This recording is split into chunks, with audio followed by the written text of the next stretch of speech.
Yeah, because we have seen many that didn't come and they should be lowered.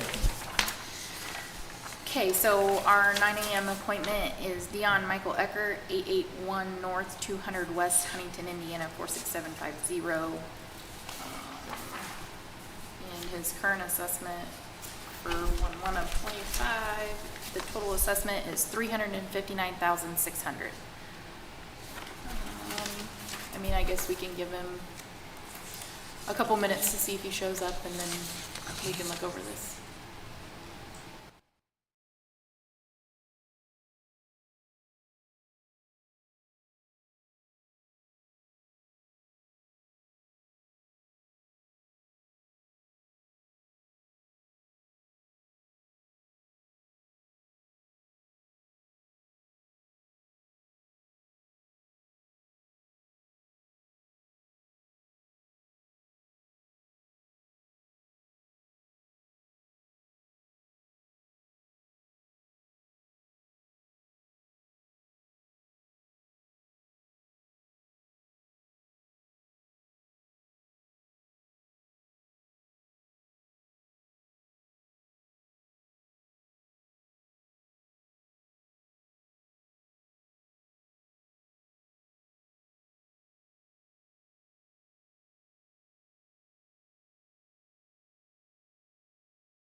is 9:15, and I don't think Mr. Eckert is going to show, so do you guys want to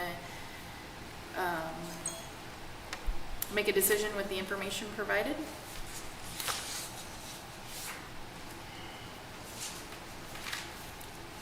Well, I would entertain a motion. I mean, I guess Jamie, if you want to say what the, if you want to say what the, Okay. Assessor's office has 5 comparable properties, all located in the same neighborhood as the subject. Have the sale date of 1/1 of 23 or greater. The average sale price per square foot of these properties comes out to $195 per square foot. If you apply that to the subject property's square foot of 1,872,000, you get $365,040. So the assessment of $359,600 is actually lower than what the sales are indicating. Assessor's office recommends no change.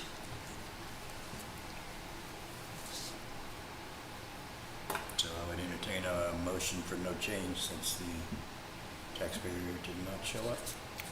I make a motion, no show, no change on this property. Second the motion.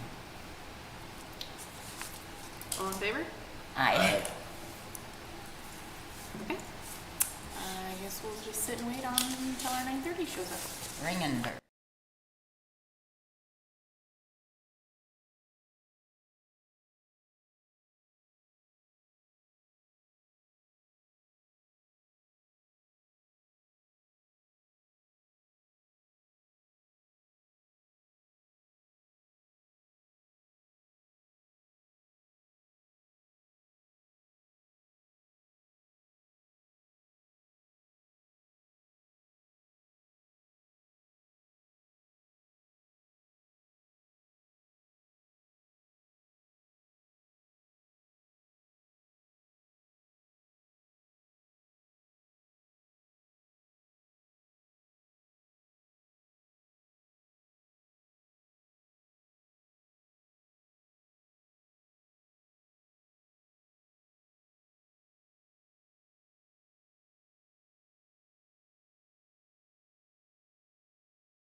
This is an administrative hearing being held on September 17th, 2005 in the Huntington County Courthouse. This hearing is being recorded. This hearing is being conducted pursuant to the laws of the state of Indiana as found in Indiana Code 6-1.1-1-1.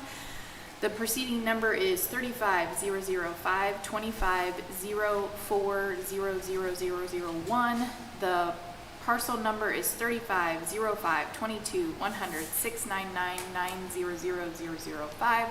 The property address is 941 Etna Avenue in Huntington. The assessment year under appeal is 2025. Does everyone present agree the year under appeal is as stated? Yes. My name is Jill Zorger, and I'm the secretary to the Ptaboa. The following persons are here representing the Ptaboa. Patty Kindler, Les Howe? Matt Capozza. The following persons here are representing the county assessor's office. Jamie Matthews. The following persons here representing the taxpayer. Tom Ringenberg. Will all parties who are or may be witnesses in this hearing please raise your right hand to be sworn in? Do you solemnly swear or affirm that the testimony you're about to give is the truth, the whole truth, and nothing but the truth? I do. Yes. Okay. Mr. Ringenberg, is your... Thank you so much. Thank you for this opportunity to address the committee on assessments, I guess. I'm not sure exactly what you call your committee. I'm sure it's not an easy task to do, but thank you for letting taxpayers speak a little bit. I speak for myself, but also really when I think about it, I speak for the taxpayer who received their annual assessment and they saw that it went up considerably and they thought, why? And that's the question, why? So, and I asked kind of the same question, you know. If we look at this particular assessment here, last year was $117,800, I believe that's correct. And the assessment this year is $142,200. And most of the, well, actually, I think all of the changes came from structures and improvements. If we look at the numbers, this really is a $24,400 increase over last year, which represents roughly 20.7% increase, or close to 21%. So, you know, I think most taxpayers, hardworking taxpayers, wonder why so much, why did it go up so much? Because it increases our tax bill to the county. And I don't mind paying the taxes, but at the same time, a sense of fairness, I think, is important for everyone. And you folks are all taxpayers too, so I'm representing you, maybe. You know, when I look at the structures and improvement, I've owned that property for approximately 40 years. You know, when we started out, we put a lot of improvements in it. We added on many years ago, but haven't done anything for probably 30 years. At this point, that particular property needs some landscaping done. It's, you know, we made that landscaping 40 years ago, it was put together, and now we're seeing some of the landscaping wood starting to rot a little bit, you know, and it's, so I don't think there's a structural improvement in landscaping. The carpet inside the building has a little wear after 40 years. The beaten path can be seen. The parking lot, oh, got a picture of it, good. Hey, don't look too bad. That was back in 19, so sorry. Okay. The parking lot, you know, once in a while I'll put a sealant on it, and the parking bumpers, when I had the guy clear off the snow, he hit the blade hit those parking bumpers and damaged them, and so there's several that need to be replaced. They haven't been replaced. Yeah, I can see the trees. The trees now on the right side are above the roof on that thing, just to give you an idea, perspective on that. But I don't really see, I haven't really done anything other than just routine maintenance, you know, like sweeping the floors, cleaning up the office inside, picking up the trash around there. That's kind of routine maintenance, mowing the lawn there on the side. But you know, My understanding is that, that in the past, there's been like maybe a 4% increase in property assessments as a general rule. I think several years ago, I think there was a 16%. Now, this was talking with a realtor. I'm not going to reveal his name, but that's kind of what he told me. It's been averaging around 4%. So what I'm looking at this year is an increase in about 21%. And so it just doesn't jive with my thinking, and other taxpayers probably are asking the same question, why? I guess the question I have for the committee is, can you name a structural improvement made to this property last year? I know it's a hard job, believe me, and it's not an easy job. But, it seems to me that I don't know how you can do it. It's like an arbitrary guess. And what's this property really worth, And here's a thought as a business person. When the assessment goes up from the tax standpoint, if I go to sell this thing, the buyers will look at, well, how much tax do I have to pay on this thing every year? And so it's kind of a negative influence in the ability to sell a building.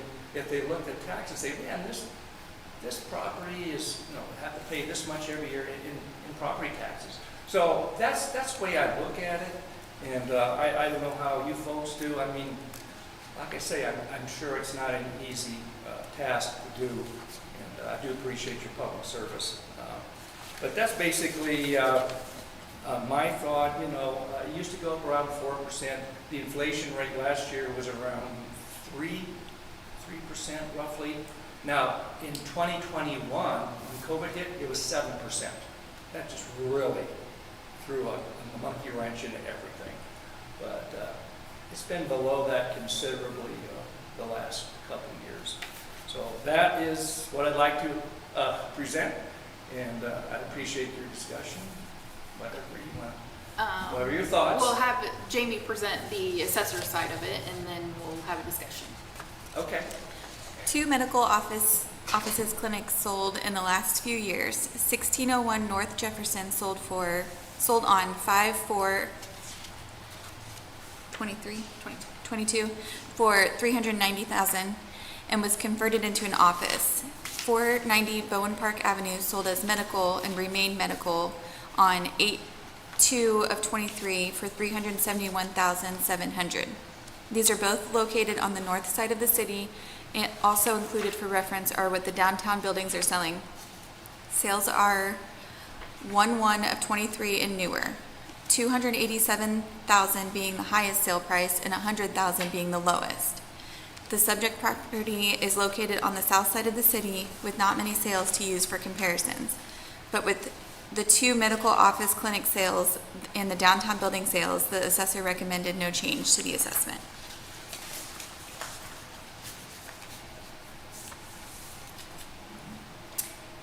And just, we may have discussed this on the phone, but when we use the word improvements, we're not saying you physically made any improvements. The form just means any improvements to your land. So any of the structures on your land, it really means structures. So we're not saying you made, I think you said 24,400 in improvements. That's not what it means. It's just the change in assessment normally goes on your structure. So we're not saying you made any improvements. It's just a market value. Okay, well, I appreciate that. Technically, on the structure, I don't believe I have made any improvements other than routine maintenance, like cleaning the windows, sweeping the floors. Now, I noticed that the 2 offices, now I don't know if that was a multi-physician office that sold, which is much larger size than what mine is.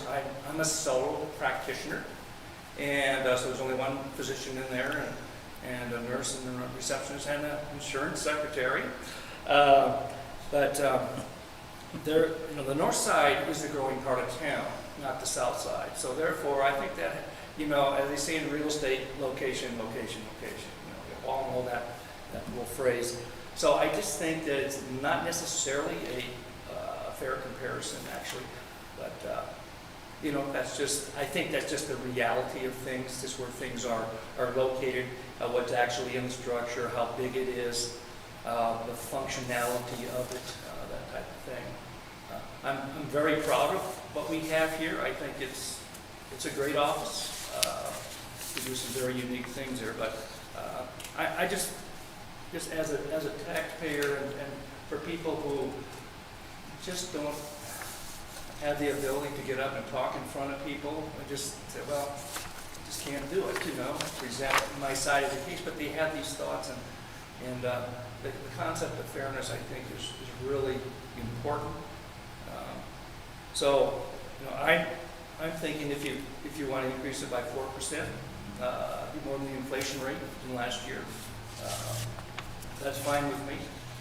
I would consider that fair, but you know, the committee has to kind of decide what you think is fair. You know, So, if you were to sell the building, what would you sell it for? I don't know. I don't know what when I would get a professional assessor in there, and then base it on that. And like I say, you know, what you folks have to do is really almost an impossible task, really.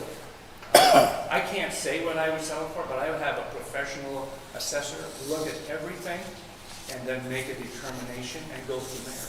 So, I like your thinking to go with most of that. If you were to go and get a market analysis done, that would help maybe transcend the difference between the north side and the south side and just tell us what he believes that building is worth, that you could sell it for. I think that would help. I look at a couple of years ago, last year we were basing this on 117, which is what all your numbers represent, but in 2022, it was appraised at 131, so we're really only up a little over 10,000 in the last 2 years. Let me ask So- you this. Excuse, sure, go ahead. No, you're fine. The previous assessment, is that done every 2 years or every year?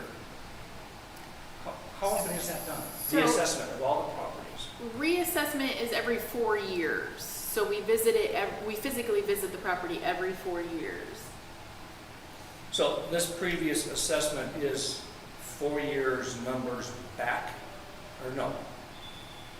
So you were The one- cyclically reassessed in '23, Okay, which is the 129,400.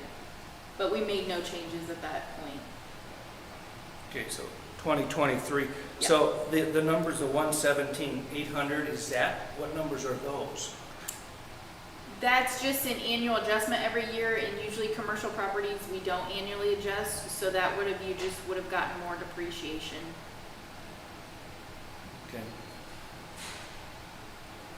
Well, anyway, those are my thoughts.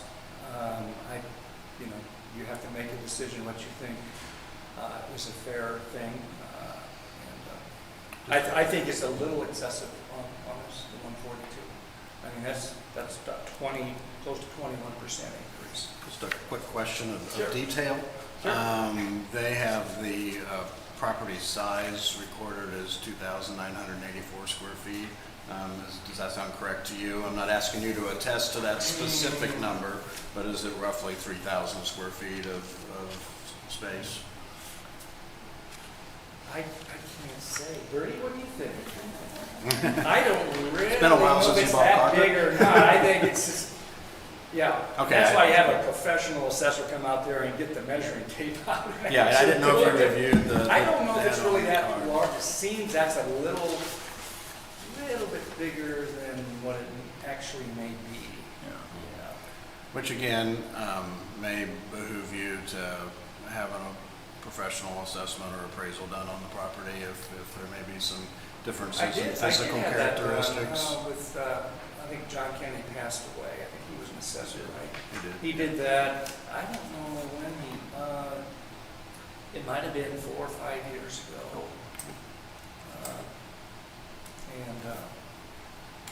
So I don't know. I mean, you're talking about real estate assessment versus tax assessment. There is a difference there. Your assessment should be at market value. Yeah, you should be at market value. Should not be a big difference. There shouldn't be a big difference on No. that, really? Indiana Yes. changed So those why, rules. why was it 117,000, now it's 142? We haven't had that much inflation. It's probably cost of construction. Yeah, That's inflation. well, That's the, inflation. That's inflation, yeah. I Do we have would any more guess we could. questions or? No, not really. Other than I guess I would love to see if we could do a market analysis. They don't usually cost anything. And would just tell us generally what the property's worth. I mean, if they come in, the property's worth 125, then we use that as some pretty solid, it's just, it's gotta be, theoretically, it's supposed to be close to market value. That market- Is that a change in the law doing this? I mean, has there been a change? We've been at to that? market I mean, value since 2002. Our values have just always been low. Yeah, mhm, mhm. and now. Well, it does cost me something to have somebody come in there and assess. Oh, yeah. It's Well, probably appraisal, $800, yeah. I would guess. Well, so if you have an actual appraisal done, yes, that would cost. But I believe in earlier you said you had spoke to a realtor about 4 to 6%. If you could have the realtor write something up in reference to your building, that would be good information. Yeah, I mean, it's just an analysis. They don't usually charge for that, I don't believe. Yeah, not an It's appraisal. not an appraisal. You're right. If we go ahead and actually get a certified appraisal where they pull all kinds of Yeah, information, yeah. Costly. that's an expenditure. That's The a others will just, he could just say, hey, I've looked at this property and I don't think it's worth over 125, or he may go, it's worth 180. But, I So mean, if it comes out 180, you're going Don't to come raise back. it above what No, you... you don't No, come back. see, we're not, You we're just not throw gonna it do away. that. We're not gonna do that to you. You just You throw just it away. kindly say no. You'll just go, okay. So, and then so 140 you're looks saying good. that I can contact a realtor and ask for an assessment? Analysis. Market analysis. Analysis? Yes. Any Market analysis. realtor? Yeah. Typically, they refer to it as a market analysis or a CMA. And I think one of the things that, I don't mean to speak for the rest of the board, but that we're looking at is, I understand your perspective, but in looking at the trend line of your values, where from 2022, your values trended downward, which generally seems against market trends that we saw during that period. Real estate was generally appreciating during that period, yet your assessment fell during that period. Okay. And the property was relatively stable in condition, normal aging considering, and then a jump in 2025. So I guess is what I'm looking at a little bit, and asking you if you want the opportunity to present some more market data, is if that 25 adjustment is an unreasonable jump, or is it a readjustment from where we probably should have been based on that 2022 figure? I guess that's, Well, so you know, I guess I'm asking you if you want the opportunity to present that information. I wish I wouldn't have to go that route. I would hope that there would be just some easy adjustment, say, hey, can we compromise some way in this, and just say, hey, done with, over, kind of like, that's a guy thing, Like a map. I mean, I could maybe look into that, but, It's really, I don't expect a decision here. I mean, you maybe want to talk it over and then kind of give me an idea of what you're thinking a little bit. I mean, you have already, but I don't expect a fast decision. well, that's fair. We will, we Okay. will talk about Yeah, it. if you but- just want to talk Say, about it do you in have any private, other and then, questions or? just So we'll- send me a little notice on what you're thinking, and that would be greatly appreciated. I do appreciate your public service. Not easy, is it? No. Okay, we'll just table this one then. Okay. And we'll adjourn this hearing and thank you. Thank you for coming. Thank you. Pleasure meeting you all. Take care. Have a good day. Appreciate you. Thank you both. Enjoy the day.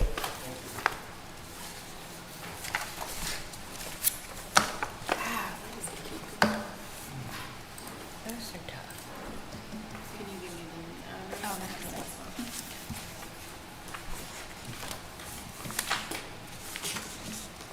You take another one? No. You mean the one from earlier? Yeah. I thought I turned it down. I took the one from earlier Okay. and gave 'Cause it I've been- to her. okay, so I've been turning them down there, so that's okay. You don't That's want fine. me to take No, it? that's fine. That's good. Can I take it? You can. Okay. Please help yourself. Okay. Maybe he wants to hold on to it. You know, maybe you want to hold on to it? The other ones? Are you Mr. Chapman? No, I'm Jerry Berryhill, I'm assessor figures of 1030. Oh, okay, you're a little early then. I just didn't have anything else to do, so I couldn't harass the wife, and it's too early to drink beer, so.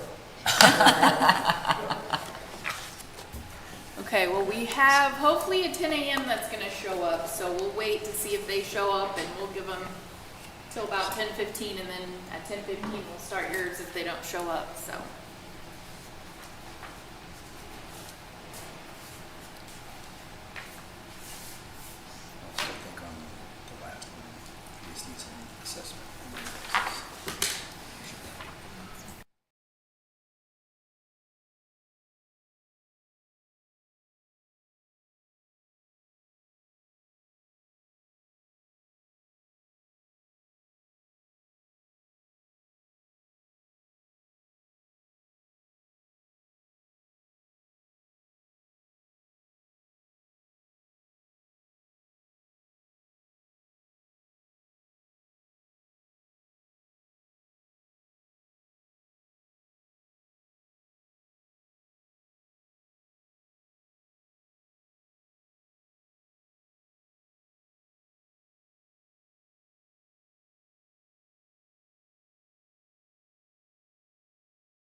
All right, this is an administrative hearing being held on September 17th, 2025 in the Huntington County Courthouse. This hearing is being recorded. This hearing is being conducted pursuant to the laws of the state of Indiana as found in Indiana Code 6-1.1-1-1.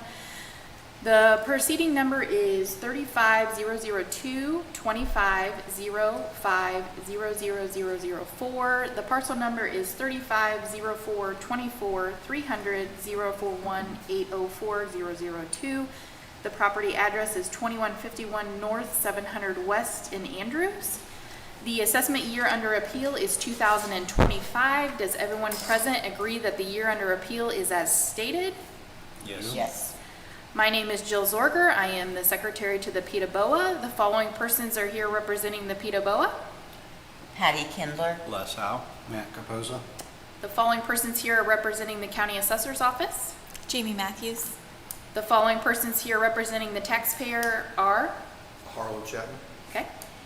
Will all persons who are or may be witnesses in this hearing please raise your right hand to be sworn in? Do you solemnly swear or affirm that the testimony you're about to give is the truth, the whole truth, and nothing but the truth? I do. Okay. Go ahead, Mr. Chapman. Do you have the original assessment that you had sent to me? The increase? So if your 1/1 of 25 value was 387,600, And the proposed? and the proposed was 347,200. No, that was the amended. You had an original one before that was much higher.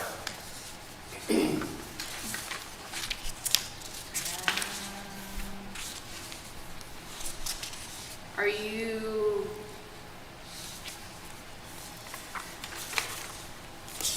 I don't know. The 387, which would have came out on your Form 11.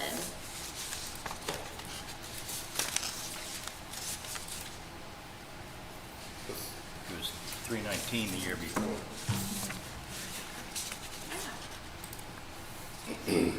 So there was an email later on where you reduced it down to 347, but the original pink sheet for the increase was a lot higher way back That was when. the 387,600. Okay, and so then at the time I had requested, I was unable to find comparables to support that, so I had asked you for comparables to sort that. Do you have those? Yes, so they are, did you make copies? for this? Yes, I did. Taxpayer, if you want to hand them those. Our comps or the tax Arcom. Ouch.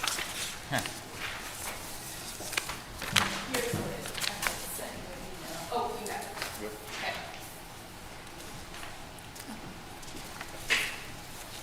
Okay. So when I had looked at the comparables, I had made some notations on them. Comparable number one was 11% larger than my property. Comparable number two has an error on it where it's indicated that it's a single-story building, but it's obviously a two-story building. But even at that, it's 28% larger than my building. Comparable number three is 38.6% larger than my building. Comparable four is 30% larger than my building. Comparable five is 25% larger than my building. And comparable number six is 45% larger than my building.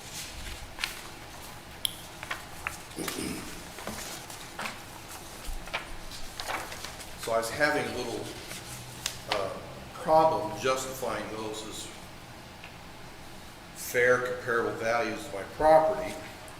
So if I go strictly by square footage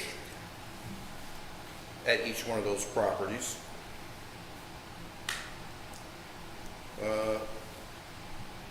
the values range anywhere from 195,000 to 356. And that's clearly just using a linear square footage equation based on the values on those six comparables. So later on, you made an offer of a reduced amount at and I believe you have that email at 347, which 337,600 of that was was the land, 309 was the property. And I didn't know what comparables you used for that number. That I use those comparables. If you look at, so eventually a few lines down, it takes out value for them being a different square foot than you.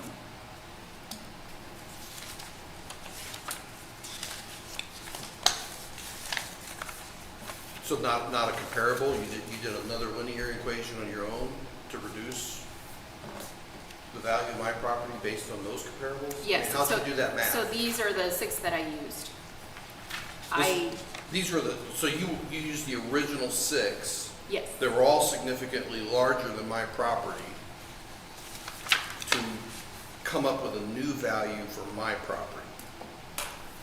Mr. Chapman, can I ask a question? Yes. And sort of that goes along with that. And I'm really wanting clarification of the process because I thought it was based on historical sales. Well, and it is a process, that is for sure, and it's definitely not a science. But as far as the size of your house, can you clarify, do you know what the square footage of your house is? I'm just looking at what, and I'm sure you have a copy of the assessment card there. Yeah, so I built the house. I I built the house. Okay. And I submitted all the plans here through. So assumedly this is relatively accurate, so this shows 1,693 square feet on the first floor, 884 square feet on the second floor, and then 1,693 on a slab. You're all on a slab, there's no I'm basement. all on a slab, so Yes. I think the property assessment on my property shows 2,577. Correct. It should be 1,693 on the first floor and 884 on the second? Yes. Okay. And if you look at if you do the addition for the 6 comparables, you see that they're 2,909, 3,606, 4,200 square feet. Well, I'm just looking at comparable number 1, which, and I haven't studied this in detail, and it's at least above grade area is 2,036 square feet, with the rest being at a basement level. Which I don't have a basement. Correct. Correct. As I said, I was looking for a clarification, Yep. so.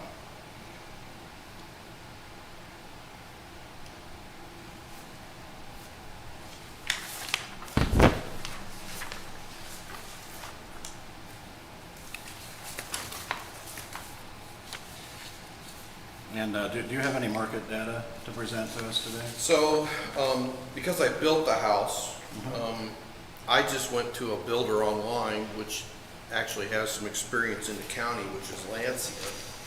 They've done at least two or three different subdivisions in this area. And I come up with 3 properties, and I'll pass these out, with near similar square footage to my property, where the prices range. First one is $298,600 just for the building, $309, and $325,400. So it's probably an average of those. It's probably an estimate of what it would cost to rebuild. So these are, this is a cost estimate, not including land, Does not include land value, land Yeah, it does not improvements. include land. So this wouldn't include well and septic, driveway, and the land value? Right. Okay.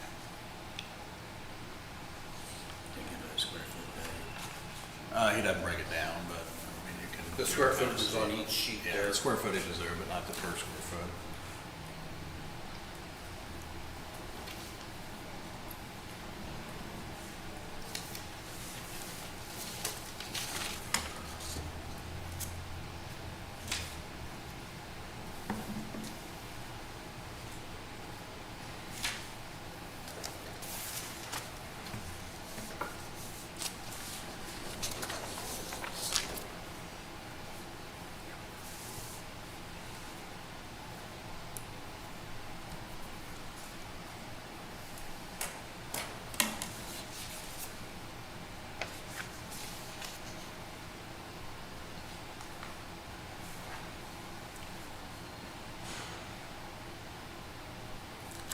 And then, Mr. Chapman, I see that you have a detached garage or an outbuilding there. Yes. So these cost factors wouldn't include that outbuilding either? I think that's separate on my assessment. Okay.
Did you have any other evidence other than that to present? No, I brought just those. Okay. I chose Lancia because they built homes in Hunter's Ridge and, is it Clear Creek Crossing or whatever, it is, north of the old Kmart Yeah, or whatever. So Carlisle, I they're felt good. as though they were for someone I for sure knew had experience in Huntington County, Correct. not in Dallas Township, where we get to talk about our terrible well at Andrews, but.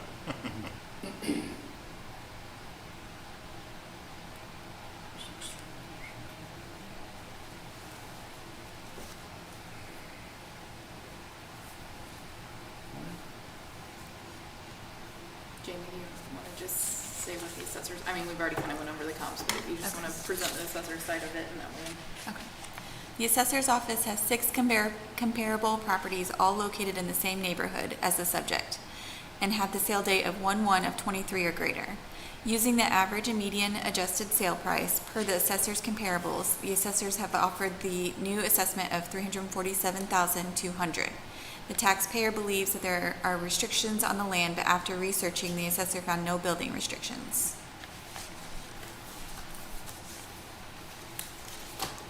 And you're talking about the water runoff that I'd asked you about? Yeah, you had kind of, where we had kind of left it was that you said that you didn't think you could build on the back part of your property and things like that. So that's what I was just saying is, I researched it and I don't think there's any restrictions on the back part of the land. And it would be important, I think, to add some documentation to that, which was from the Department of Community Development when I had the property divided, where it says that I can't change the waterway They have that in their at all, packet, yep. which to me, it makes that piece of the property, which I have basically have from your website to show the creekway. Yeah, I'm looking at it right here. Yep. And it's rather important because I have a good relationship with my neighbor there, Lynn Mattern, and his property, of course, drains to that creek, the field that he has there. So, you know, I certainly would never want to change that for the detriment of his property, but I believe that the statements through community development, when I divided the property along with the survey from Studi and Associates, kind of states that it's going to live as a creek its entire life, so therefore it's not something I could build on, and it also would not be something that you could consider tillable. Right, it's all wooded there. Yep. Yeah. Right now, it's all classified as tillable. It's zoned ag back there as tillable. And what started me down looking into that, Ms. Zorger, was when I looked at the ditch tax assessment. The ditch tax assessment is not linear based on the size of the property. The smaller you are, the higher per acre you pay versus the larger parcel you have. So the ditch assessments on your tax bill, that has to do with the surveyor's office, and what they do is whatever watershed you're in, they they add an assessment. Now, there's just a standard flat rate for anybody under so many acres. And again, it all depends on which watershed you are and what they're doing with that watershed. So sometimes when they go to clean out a ditch, they'll up it. But usually there's a standard minimum. So you're probably correct in saying that, you know, your acre property probably has a $25 minimum, again, without looking at it. But that comes from the It's surveyors. 35. And that must be their minimum for that watershed. Yeah, so whereas if I would go down and talk to my neighbors, Neville's down the road, who has two parcels, even though they're adjoined, he's paying 35 per parcel. It certainly would be with his interest to combine the two parcels and reduce his tax Correct. by half. Correct. You know, my thing is I understand the purpose of the ditch tax and what it's meant to do, but it seems as though that it should be a bit more linear in how it's assessed across all the property owners, considering I'm one of the smaller ones, but I pay a higher percentage per acre than the person who really receives the benefit of it, which is our God-given farmers. Again, that's something with the surveyor's office. I Well, don't. but they didn't assign the tax, they just assigned the use, but everyone in the neighborhood on my side of the tracks, you know, which is the Lice, Matterns, Nevilles, Watkins, Northrup, Stockpiles, and Baileys, all of us on that side of the tracks, when I looked at that, You guys have the significant minimum. to say that I am paying $7.56 an acre for the tax, whereas one of the property owners there is paying $1.66 per acre. You know, when Right. they've got, when we're talking about watershed and collecting of water, it certainly there certainly is a linear equation based on that, on, you know, the larger your property is, the more runoff water that will come from your property. And that was my statement on Yeah, no, on you're that. correct, but again, that's the surveyor's office, so you'll have to go talk to them about how they distribute that.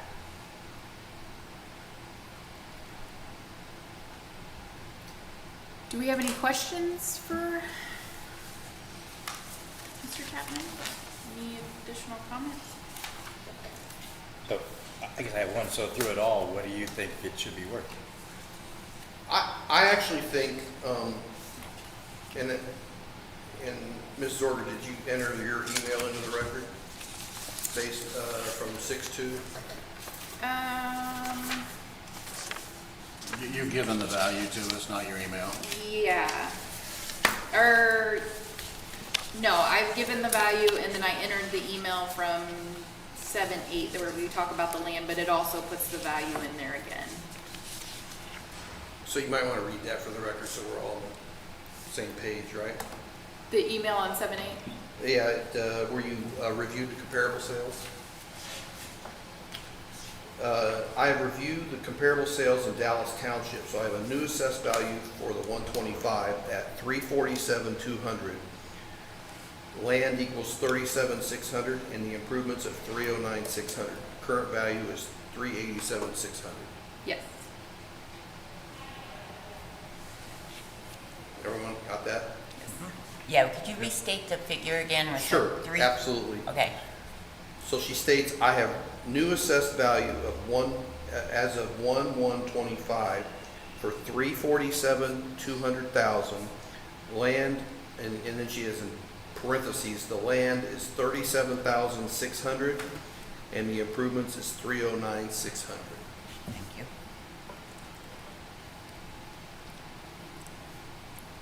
For the lack of comparable sales, I believe the Lancia rebuilding costs that I provided support Ms. Zorger's position of that. I wanted to use today as an opportunity to ask questions and learn the process and learn about this ditch tax. That's why I'm here today. So your answer is you're willing to take the 347,200? Yes. Okay. Okay, I make a motion that we lower the property to the amount of $347,200 that was stated in the email. Motion seconded. Those in favor? Say aye. Aye. Aye. Those in favor can say, sorry. Yeah. Okay. Yeah. That will adjourn the meeting and thank you for coming. And again, the whole ditch assessment, the surveyor's office would be able to explain what their formula is for that. Like I said, I just know the bare minimum, that it's a minimum for, and I don't know how many acres get the minimum and then how they do it for farm ground, but the ditch assessment is with them. So as far as my property is concerned, with this creek running through it, is it really tillable? And it's certainly not buildable. So is that piece of property zoned correctly? Zoning is community development. Normally, I would say zoning being in ag is very general zoning. And I don't know that they often change that unless maybe you petition them to change it. I mean, we're assessing you as residential. Now, you're correct, it is zoned as ag. But Actually, again, that would be a this- question for community development. On the zoning on that, actually, the front section of that is zoned R2. The back section of the parcel was zoned ag.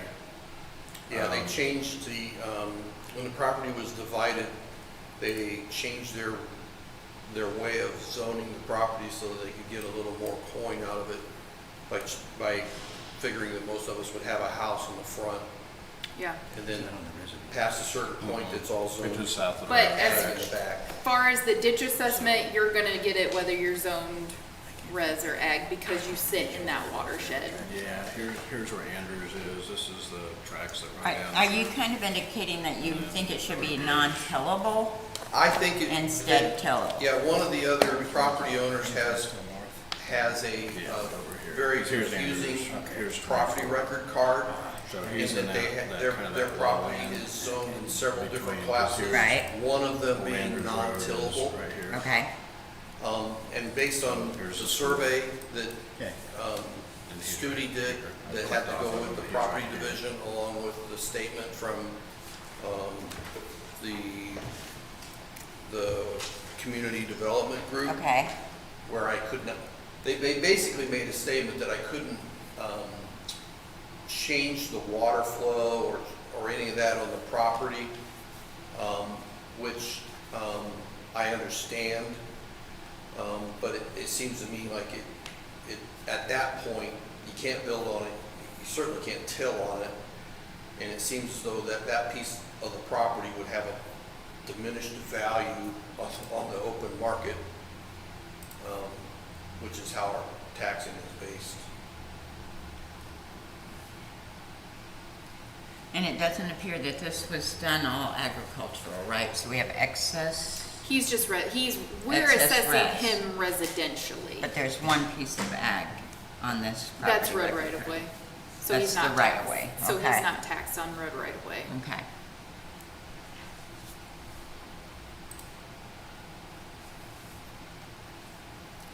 Do you have any other questions? Any other concerns? No, so if we were to, so I have to go through the surveyor's office to understand how my property is zoned? No, community development is zoning. All right, The surveyor's office is that ditch assessment. So the $35 that you're getting now, what the farmer is paying behind you, they do the calculations for that.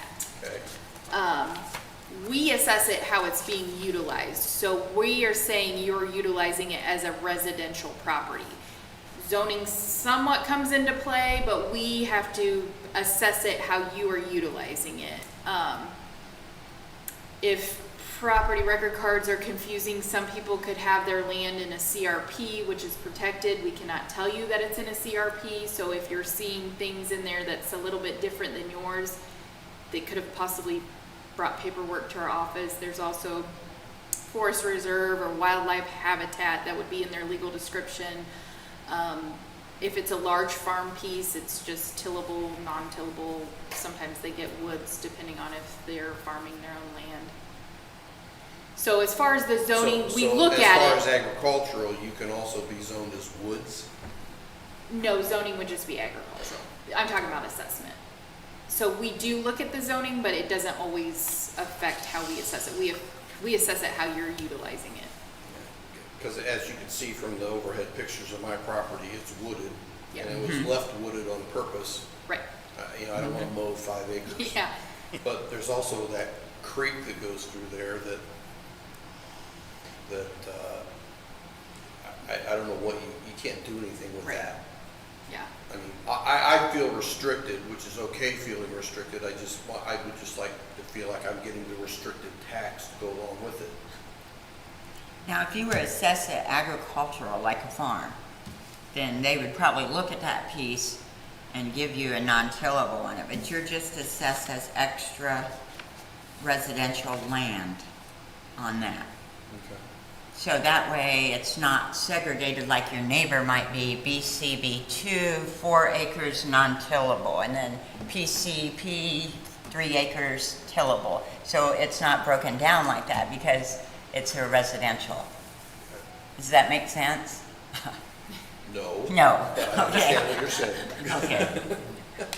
Because I kind of led you astray maybe by asking about the tillable and non-tillable, but since you're not really assessed on a farm basis with ag land, you don't have those different categories. Perhaps. I mean, you know, I have sold some timber out of it. I have replaced the timber. According to Indiana, that makes me a farmer. You know, we do have some bees and we do have some apple trees. Or I say I. But, Okay. so, you know, probably I'm closer to ag than most of property this size. Okay. Yeah, but from the assessment process, we're not looking at it from an income producing perspective.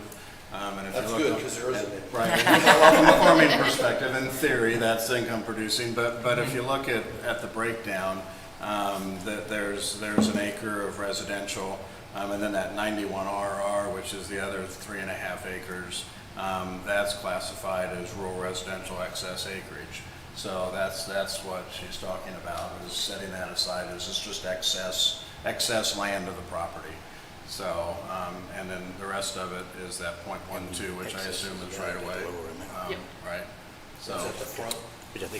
Yeah, because technically you own to the center of the road in the county, so we take that out, so you're not taxed on that. yeah, so I mean, that's that breakdown Yeah. of that.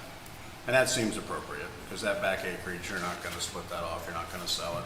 In all likelihood, it would be a challenge to get a flag lot to build back there. I don't even think you would, but. Yeah, there's a reason why there's farm equipment from the 1920s back there. Right, yeah, Can't yeah. get it Because out. even they didn't want to use it, Yeah. couldn't use it. And it's assessed that way, it's assessed as just excess acreage. So, Okay. all right, thank you for your time. Yep. Thank you. And I Thank would you. stop over at the surveyor's office and just kind of Oh, yeah. ask him about your ditch assessment. That way you could understand it better. Okay, thank you. Yep, Thank you're you. welcome. Thank you for coming in.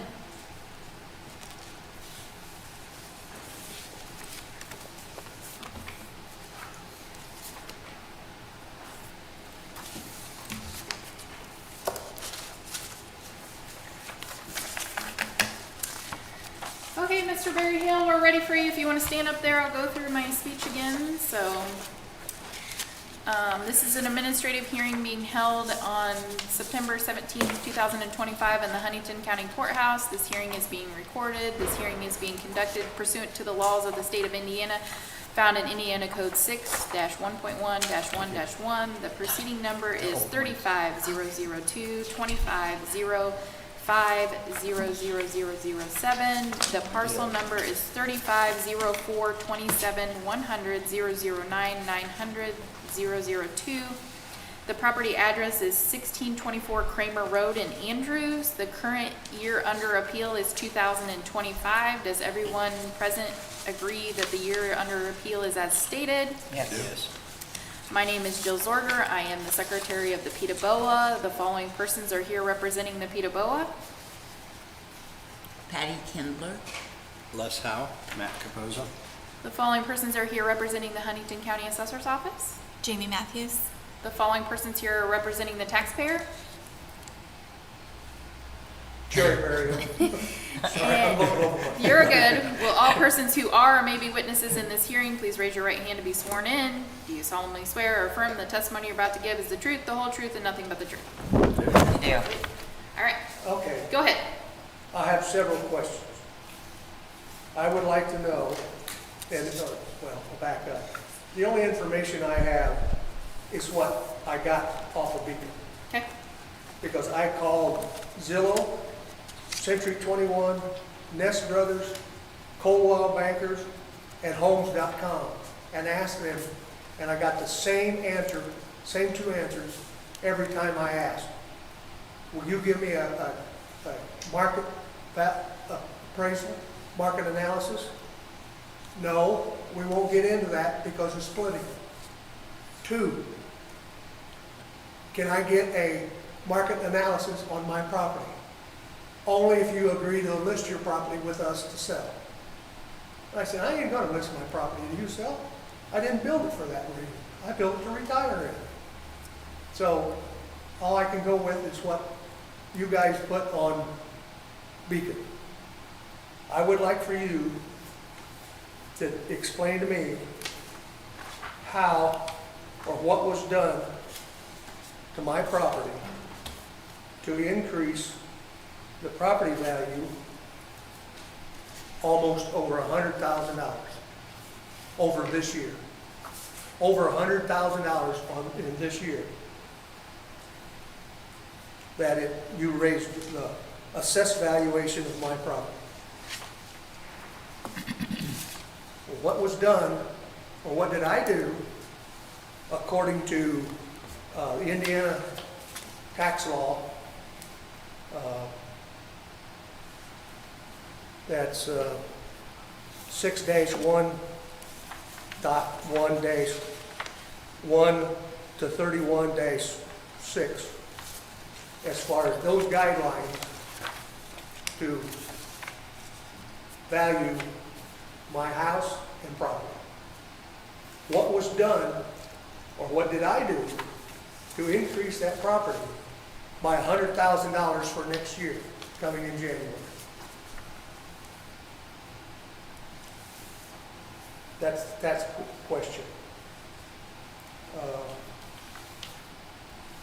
At the time the house was built, in 2014, at that point in time, Darren Gigline was the one that was building my house. That's my carpenter. He went to the planning commission to get the permits. He even called to get permits. And he was told, you know what you're doing, go ahead and do it, because we don't have anybody in the office at this time or this year that is qualified to appraise or issue permits for anything that they want done. That's plumbing, heating, electrical, construction. Nobody in the planning, for a permit office was qualified at that particular point in time to inspect that property. Now, in this picture of my property, when was that taken? This would have been taken in 2023. 2023.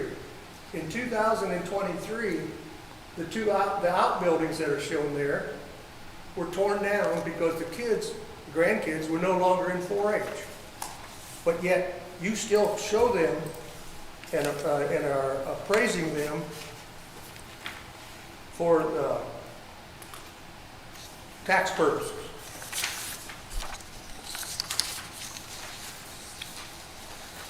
I don't see it on the property card. We show that you built a utility shed in 24 that is 10 by 16. That is the outbuilding that we are assessing you. We didn't build any utility shed. That's why I'm asking, when was any of you last out there at my property to take a look at it? You got a permit saying you built a shed.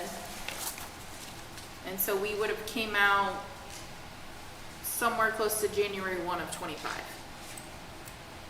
Who did you issue the permit to? We have a permit on your property that you took out a permit 9/11 of 24 for a shed, 160 square feet, that you were going to complete by 9/30 of 24, and it's roughly valued at $1,000. Was the permit you pulled in our permit department? The only permit I got was for a storage shed that was placed on my property prior to the letter that I received from the assessor's office that I didn't get a permit to set the building on my property before the building was ever set on there. So we don't send a letter. We would have assessed it for 1/1 of 25, saying it sat there January 1 of 25. So is there a shed that sits there January 1 of 25 or not? No, Okay, so you didn't put a shed on your property? I put a shed at the top of my property, the edge of my property, that I got a permit for. And I also had to get a permit for an access permit to my property from the county highway, which I did. But the other two sheds that was on that property, I gotta find it here, were was used to house the 4-H animals that the grandkids would have. Those two sheds were torn down, but you still got those two sheds listed. Where are they listed? Excuse me, Joe. Can you show me? Could you, just so we're all on the same Can you page, could show you me? pull up the summary of improvements That's on the what I'm looking assessor's for. card? Because I'm only seeing one. Yeah, I I am already too. only see one shed, I just- unless it went out, and I've since removed it since talking to him. Let me see Okay. if what was originally. Oh, for that. originally? No. Okay, he I might mean, have it. we've only assessed you for one shed. Maybe he had something he I said he could might. look back and see when we actually removed it, but we are assessing you for your house, and then we have one shed that is 10 by 16. No, there's no shed 10 by 15. Okay, we can correct that. What size is the shed? Okay, you're showing in 2024, my assessed valuation of my property was $449,000. But then you're showing for 26, 5. for 25, yeah, which is payable in 26. You raised it to $558,500. What improvement, that container didn't cost that much Right. and didn't raise the value of that All property right. that much. Correct. So how did you come up with that figure? So like we talked about, it's the sales in Dallas Township as well as the state updated the cost manual. So like a replacement cost new value of everything that sits on your property, which is your home and then that one shed. So they all saw an increase due to that. We show this shed value, and like I said, we have it at 10 by 16, so if that's incorrect, we can change the size, but we show the shed value added $1,300 in value to your home. But according to the state law, that is not added to the value of the house. It's not, it's separate. It's on a separate line item. If you look at the second page of your property record card, it's broke down. It's a single family dwelling. We show at, which this is after I offered a value, so it's $475,400, and then the utility shed is at $1,300. And what value did you offer? Well, $512,800. if Thank you. if the Sorry. land value increased, why do you still show that from 21 to 24, that my land is only valued at $36,300? We have not done a land value update. Well, that shed that's sitting on my property and the house, show me what was done that increased it $100,000 in tax evaluation. Essentially, it's the sales. It's the market in Dallas Township. Because we are to keep your value at market value. At market value, you're giving my, That- okay. The other question I have with that is that you're showing, let's find it here. I had all this in order. That's okay, take your time. You're showing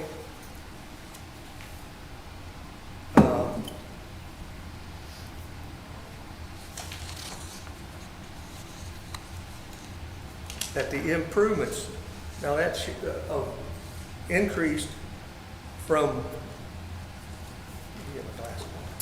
Yeah, from 24, $485,100 to $594,000 for 25, for payable next year. What was done that increased that over $100,000? That's my question. and the answer is the sales in your area. So we put what's called a trending factor. So we study the sales in Dallas Township, and we trend up or down depending on what they are doing to our assessed value. So we come up with that factor, and that factor is put on your home, meaning your improvement. So that factor is added to your home. So we're saying homes are selling that much more over our assessed value in Dallas Township. That was the increase that we saw. It doesn't mean that you specifically did an improvement, like remodeled your home, put on an enclosed frame porch. The word improvement is very misleading. It's just any structure that sits on your property, and when we study the sales, we put that trending factor on your home, because most everyone has a home, and that's what we are comparing them to. So it is a trending factor due to the sales. You didn't specifically do anything other than possibly add a shed. Would any of you sitting here today come out to my property and pay me $594,000 for my house in the woods? Would any of you do that? I don't know. Don't know. I don't know what it's worth, but You bring What do me you- the guy that's gonna pay $595,000 for 4.2 acres, 4.72 acres, and a house that was built in 2014. And what do you believe it's worth? Pardon? What do you believe it's worth? What I believe it's worth, that why raise my property values because of something else? Just like my property was raised, as far as assessed value, to build them 2 new football fields up there at Huntington High School. Now, I don't have any kids going to the high school. I don't have any grandkids going to the high school. I don't go to the football games. I don't do anything with Huntington County or Huntington in here. My family has built 6 different houses in Huntington County. My dad, my brother, and my stepson. 6. Now, why did we continue to build in Huntington County? Because we liked Huntington County. But what has our tax dollars done to improve Huntington County? Have you improved the water quality at Andrews? No. Did you build 2 new ballparks that in the future, they're gonna say, hey, we want taxes raised so we can enclose these ball fields so the kids and the parents don't have to set it out in inclement weather to play football. Right now, anything that the kids want to belong to in the high school, they have to pay to belong to it. Playing football, they have to pay to be on the team. Their parents have to pay to come to the ball games, to watch their kids sit on the bench. Mr. Berryhill, if I can interrupt for a second, and trust me, I understand your frustration with the amount of tax that we pay and possibly where that's allocated to, but from an assessment, her office is responsible for the value assessed to your property, not necessarily, they're not that tax rate. So that's really outside of the purview of what we're attempting to do here as a board. We're trying to appeal or listen to the appeal from your number and from the number she's originally presented. And as I see it, initially the assessment was $594,600 on your property. The assessor's office had presented you an amended value of put my glasses back on so I can read it, $512,800.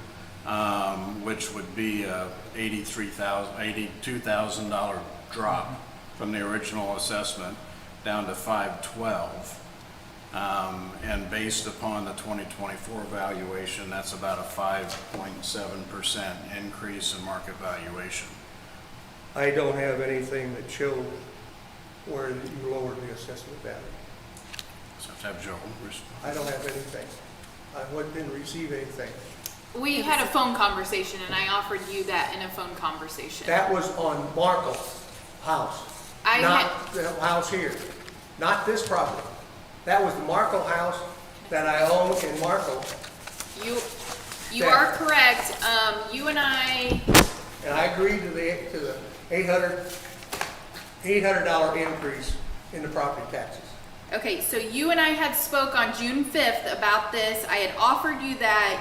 You had talked about you didn't think things in Dallas Township were selling that high. So we had left it that you were probably gonna go get a market analysis, which you had just said at the beginning that you struggled with that. I tried. Now, you're talking about the house in Andrews. Yes, I Okay. have separate files for each of them. So I had spoke to you, I think Markle was later on. We did, The one in Markle is the one that I agreed, because you went outside of the county to get a market analysis on that property. Because there was nothing in Huntington County that was it was a built. very unique property, you're That's correct. right. Yes, And that hill yes. is listed as farmland, tillable. You show me the farmer that's gonna go down, up and down that hill planting any I crop. wouldn't have it listed as tillable. Now, I'm Well- not sure, like you said, if there's a zoning layer or something, I don't have control I of don't that. have- I'm just concerned with your value. I don't have that with me. Yes, I agreed to that property being raised $800 or whatever for, The one in Markle, the one in Markle, yes. okay. But This is the one in Andrews. you and I had spoke about this one in Andrews as well. I believe your wife was on the phone at the same time too. So if she was on my phone, she wasn't on the phone because I got the old flip phone. Yeah.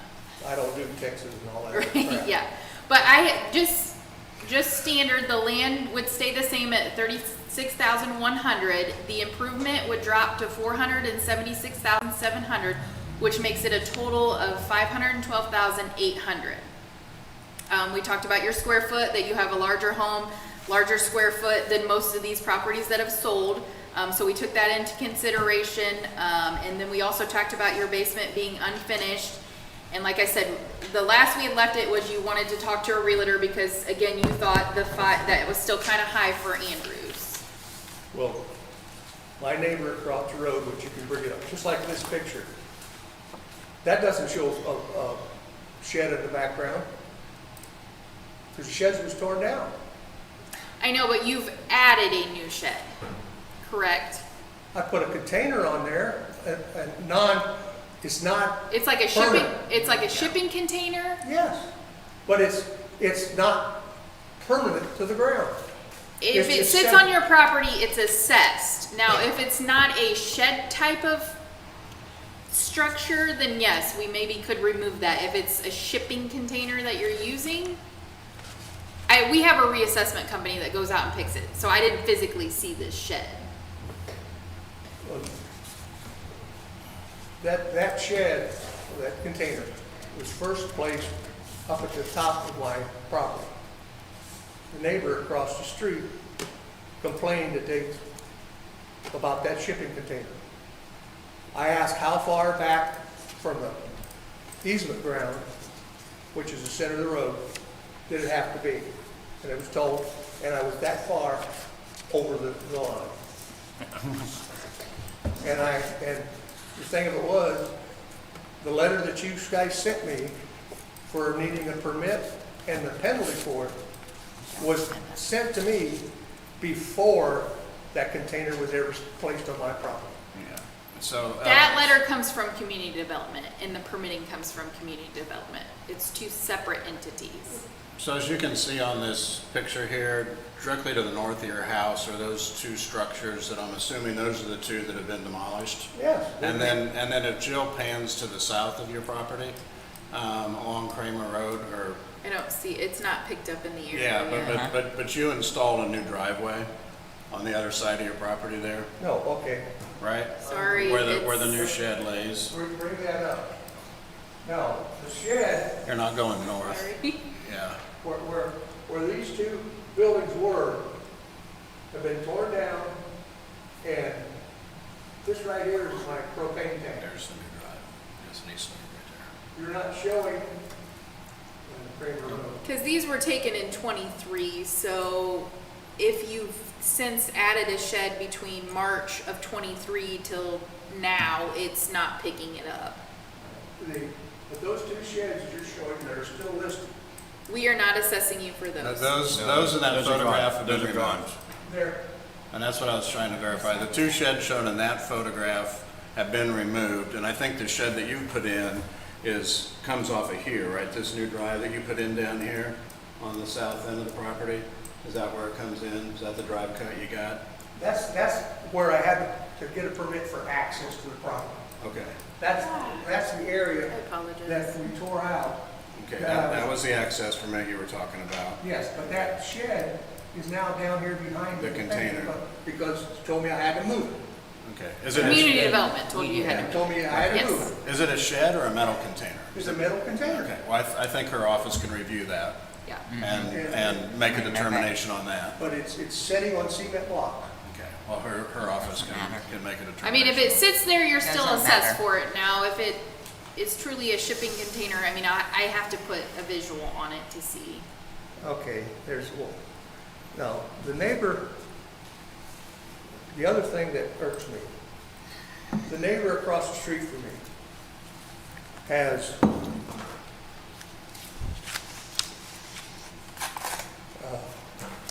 let me find it, has 23 acres. He's got a house, he's got a pool, in-ground pool, and also a pond, and he's got 4 outbuildings. And he's, according to the assessment values and stuff, he's paying $1,000 more a year than I am, according to assessment value. When he's got 3 times as much property, and I don't have a pool, I'm wooded ground. So, and the shed, the only way that taxes, according to this tax code, can be increased if it increases the value of the home. That's either putting a garage on it, adding a bedroom, adding a bathroom, remodeling your kitchen to make it, more modern. That increases the value of the house. It doesn't increase the value of improvements, because that falls under improvements. And that's what values increase the value of the house, is the improvements. A storage shed does not be considered an improvement, according to the tax law. So that's why I'm asking how you could raise my taxes $100,000 just because of one shed. There was nothing else done to that property. Yeah. You are correct. Again, it's the market, so we trend with what the market's doing. Well, if the market is trending, then my land should have gone up, increased in price and in value and assessed value, but it didn't. Since 2021, it stayed the same. And even next year, in 25, it still stays, you're still showing it as an improvement, and raise the property taxes, the assessed We value. raise the assessment, yes. Yeah, I gotta go with the assessed values. My paper got all screwed up. While you're shuffling through paper there, looking for that, I want to ask you a question though. The assessor's office has made an offer of $512,800 for an amended assessment. I guess my specific question is that a number that you're in agreement with, or do you feel that the number should be something other than $512,800? It should be different than that quote. What number would you be proposing? I'm proposing that it stays the same.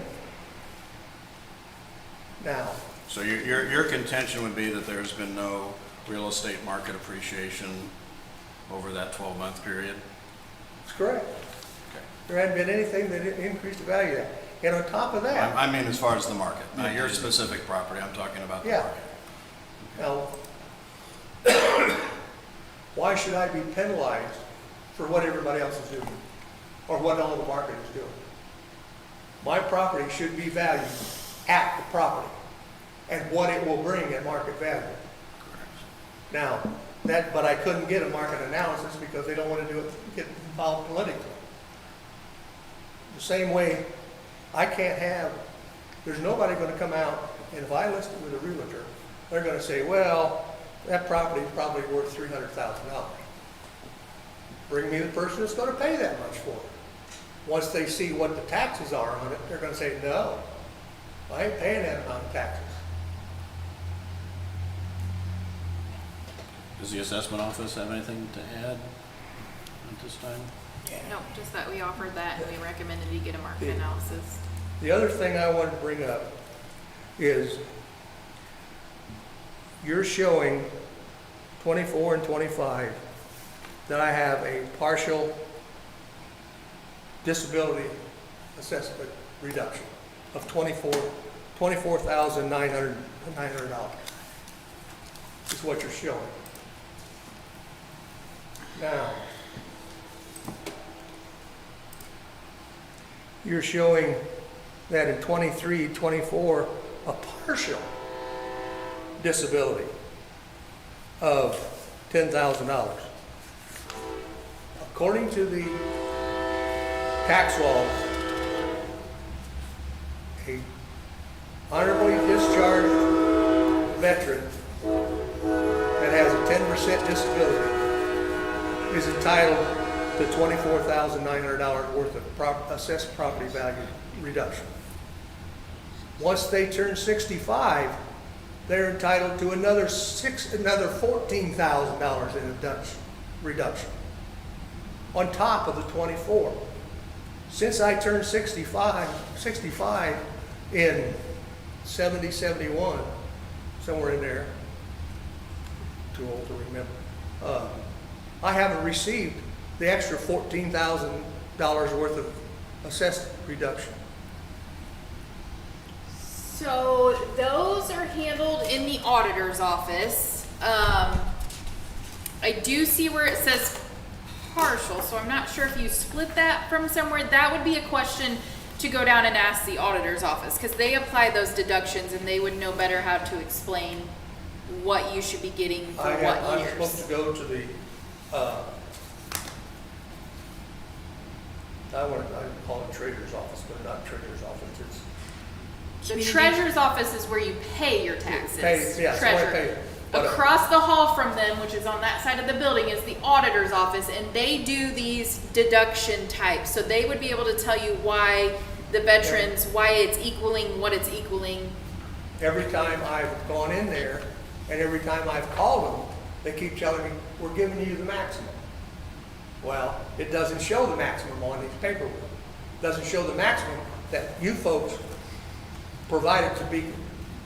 All it shows is $24,900.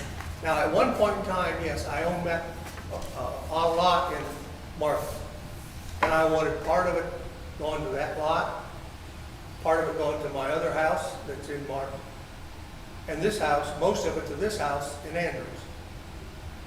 Once I sold the lot in Markle, I called them and told them, say, I've sold that lot, put that deduction on the one in Markle, the other property. It sits on the hill house, what they call it. Then I got a letter that says that because of the combination of the two properties, I'm over what is allowed for my VA disability. I said, okay, then put it all on the Andrews property.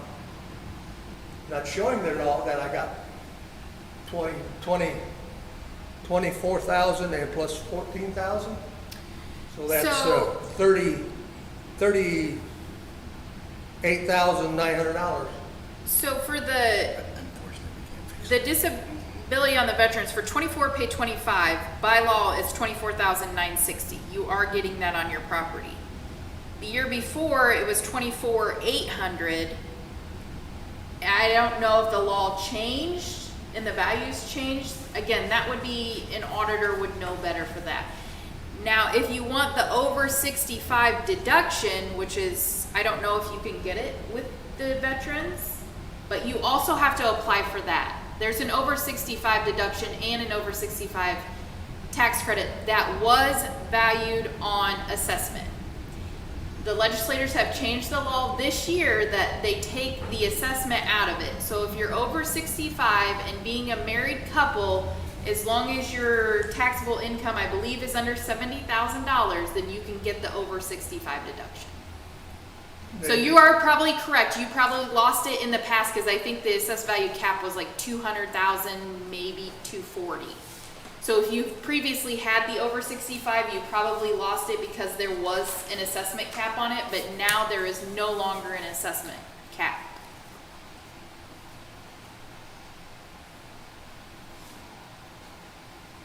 I got the letter that says it had for the VET3 code on 2 different properties. You had wanted 14,000 deduction on your 421 North Kramer Line Road, Markle, Indiana. But per state law, you are only allowed to do this if your combined assets value is under 240,000.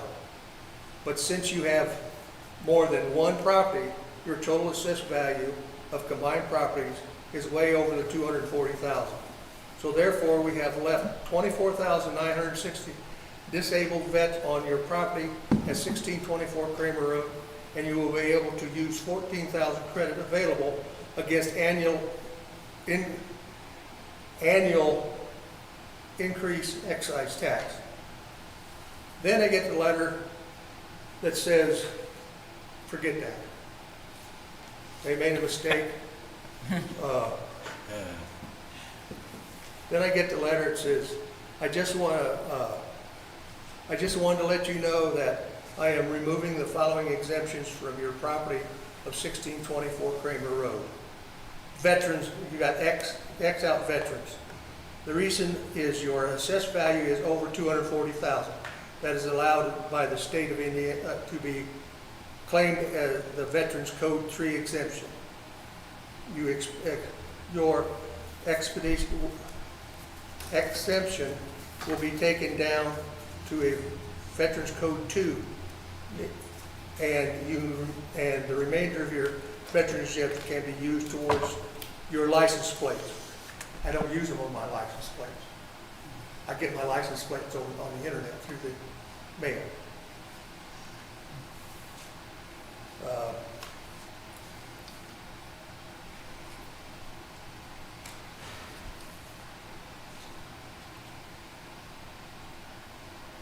This is the one from Morris Street. That was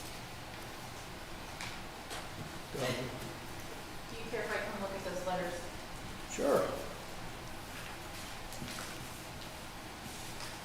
Look at the 2 letters.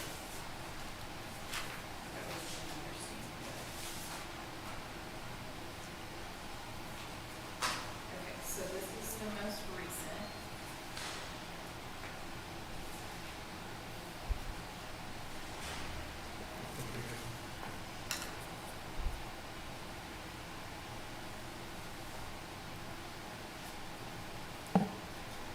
So yeah, they're saying you don't get the extra 14,000 because you own 2 properties and the total of the 2 is over 240,000. So you're still getting this amount for your disabled vet on your property. So you're still getting 24,960 deducted for disabled vet. Now, when they say that you can use that on the license plate, they do, I mean, as far as I know, you take it to the B&B and you probably don't have to pay for license plates. I have to go up and get the letter or notice from them to take You the go down license to plate. the VA office and do it, yes. But according to the tax law, I can use the total of the 24,900 and the 14,000 as assessed valuations deducted from my property in Andrews. But the problem is you own 2 properties in your name. So they have to go by what you own totally. So if you were, and I think we talked about this, if you were to deed the property over in Markle to your, whoever lives there, you to put him on, Well, the your deed. assessed value would be over 240, but I don't know, again, I need you to stop down to the auditor's office and ask if the laws changed for the assessed value on that, because the legislators did change a lot of these deductions this year. But that's what that letter's saying, is that you're only getting the 240, and then the 14,000 can go towards your license plate. But you're right, you have to go through the VA, get a paperwork to say that before you take your license plate. I have to go up over here to where you fill out for a homestead Yep, exemption that's the stuff. auditor's office. The auditor's office. Yeah, that, they're the ones who sent these letters, and they can clarify that if there's still an assessed value cap on those. But they did not take it away, you're still getting it, you're just not getting the additional 14,000.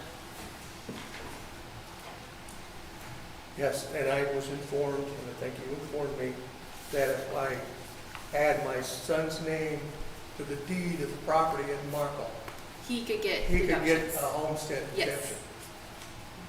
That ain't gonna happen. Okay. That's up to you, I was just, That- I was that's your throwing that out there because, That ain't never gonna happen. But anyway, that's not you guys' problem. But okay, do you have any other questions or concerns, or I think, you are contesting that you want the 24 value, the 485,100? that's correct. Okay. My other question is, what has our tax dollars done to improve Huntington County? Not Huntington the city, but Huntington County. Is our tax dollars going to help Andrews with their water problems? No. Is it going to prevent little towns like Van Buren going belly up because taxes are too high? The people are dying and moving out or selling the buildings? Lancaster, for example, used to be a thriving little community. It's no longer.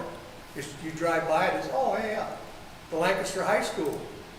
Tore it down, put up a little plaque. Here's a spot of Lancaster High School. There hasn't been anything done to the county to improve the county. I watched the guy, I'm sitting out there underneath the porch, and I watched the guy mowing the grass in this brand new tractor with a brand new mower, and he comes up to a stop sign, and he raises the mower up and goes around it, and there's 2 cement blocks laying at the base of that sign, or that slow sign. Does he get out and move those blocks so he can mow up next to the sign? No. He won't get off his dead butt to get out of that cabin. And goes up and mows it. He's only been out there once this year to mow that side ditch. And those are issues that are going to be better directed towards the county commissioners and the county council. As a board, we don't have any control over that. Well- We just sit as a taxpayer just like you do. Yeah. Well, on top of that, I was told I had to get a permit for an access permit for a driveway so I could park my motor home up there on top of the ground that I chose. I went to get the permit, went to the county highway and got the permit. Wanted to know if I needed a drainage tile across the driveway. And I said no, because it sits on a hill and it's all stone. They come back and approved the permit, but also said I needed a 6-inch culvert. But in their approval, it says the county will pay for the culvert and I pay to have it put in, according to grade. Or I pay for the culvert and the county will come out and put it in. This was August the 28th of last year, 2024. Yeah, of last year. I'm still waiting on that culvert to be delivered to me.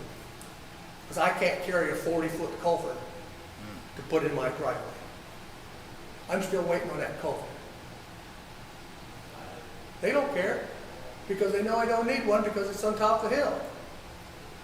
On top of that, my neighbor across the street, I'd like to know who gave him permission to put his mailbox on my easement property so he can have his mail delivered.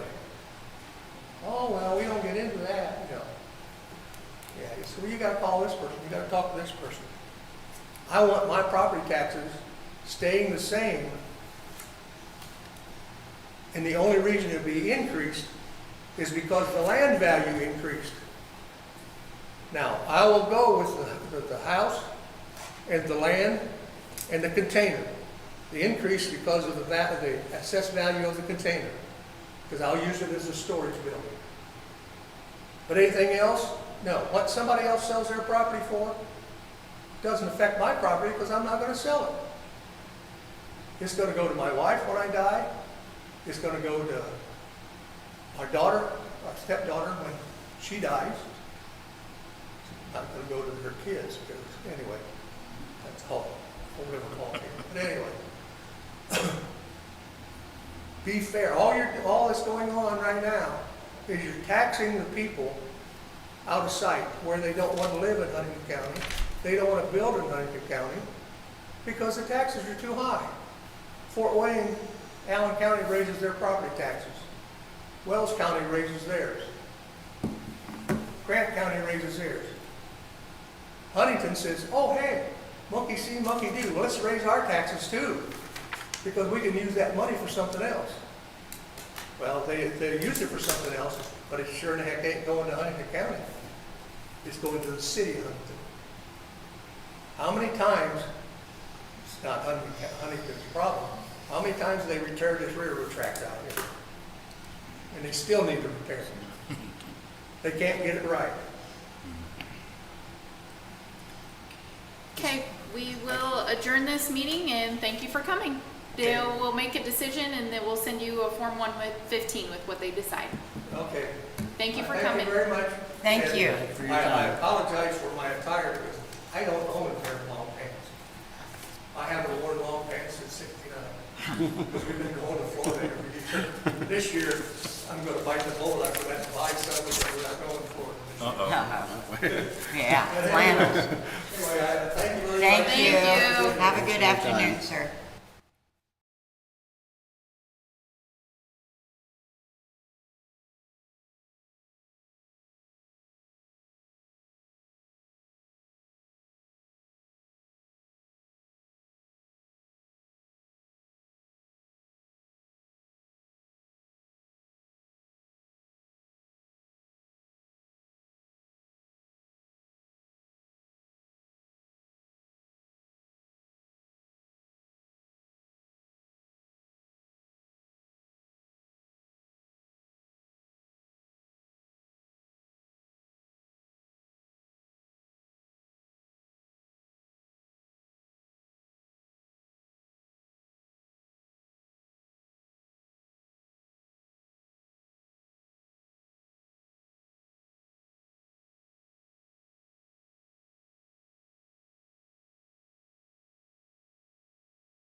I don't know what your guys' opinion is, but My I have opinion. to, I have to agree with him that I think it, 594 is just Yeah. wrong. Out there. Right. Okay, We all agree with that. yeah. Yeah, I think we're all in agreement to that. What number do we think it ought to So be? he's got the 470 something at the 5%. What if we just take it back to the 485, 100 that he so wanted? Of course, next year it won't be that. That's still higher than what you had calculated there, correct? Yep. By $6 grand, but But yeah. yeah, but I mean, okay. But then next year he's gonna be back in. I don't know, he should be dead because he said in 1971 he turned 65. Because Yeah. I'm like, wow, man. I thought he said he was 71. Oh, I was confused too when he said that. Wait a minute, that makes you approximately 100, Right. 117, 118 years old. I'm like, ugh. you are doing good, sir. Really. Well, and Jill, I don't know how you guys break out data, but I mean, do you have a data comparison that shows us what your rate of comparison is or your rate of appreciation is? I mean, I know I pulled that 5% figure out, but I mean, I don't know what, No. I mean, it's really hard to pull that out. Because Yeah. you're so varied, right? It's so varied. Varied, Like yeah. it's Can't again, we get assess an at a average. mass, so it's not at all a perfect system. So So, and I mean, there are minor locational influences there, but it's still pretty remarkable. I don't, Yeah, very minor. I just, to make a definitive statement, I don't see anything above the 485. I think that's, Okay. okay, so Yeah. we are. You'll hold a different opinion, we'll talk it out, Why but don't you so move that? then we I can- would so move that. Then we can discuss it. We'll have a second, we'll have a conversation about it. Yeah, I would second on that. So we have a motion and a second to Okay, to go reduce to the the price to 24 value. 485, Okay. Yep. 485,000. Okay. Is there any discussion? No. Seeing none, those in favor say aye. Aye. Aye. Those opposed, same sign. Motion carries. Look at you being official. Love us. And so our 10 a.m. Mr. Harlan Chapman, he agreed with the value. Okay. And then, do you want to go back to the Ringenberg property, or did you want to think more on that, or? Did he give us a definitive answer, and if he was gonna seek a market analysis? He kinda went back and forth on it. I would almost say no from the gist I was getting, but Well, my thought would be we just ask him for it, and if he doesn't do it, then we can meet when we do I'm sure we'll meet again with some of we've these. got plenty of meeting time. Okay, so you would like me to possibly email or reach out to him and, I'd love to see some kind of market analysis that I mean, they may be different methods, but we have ways of coming up with a value. I think it kind of is our belief, but we Yeah, don't whatever actually you want. believe it's worth less than 142,000. I think that's pretty generous. I think you get more 142 than is that. pretty, Yeah, that seems really generous. I would think that you could sell it tomorrow for that. Yes. And I know it's on the think south too. side of town, but it's, Yeah, it's a it's, nice. right. It yeah, has a nice and that was place. my point with my comparables. So Yeah. reach out and ask for the market analysis, or even if he would provide that appraisal, maybe we could trend up or Trend down that? depending how old Sure. it was. Yeah, the Kennedy appraisal. Yeah. and that's gotta be pretty dated. He said 4 years, but sometimes it's say 4 years and you mean, I don't think John was doing anything 4 years ago, was he? really? I don't know, teaching college, but yeah.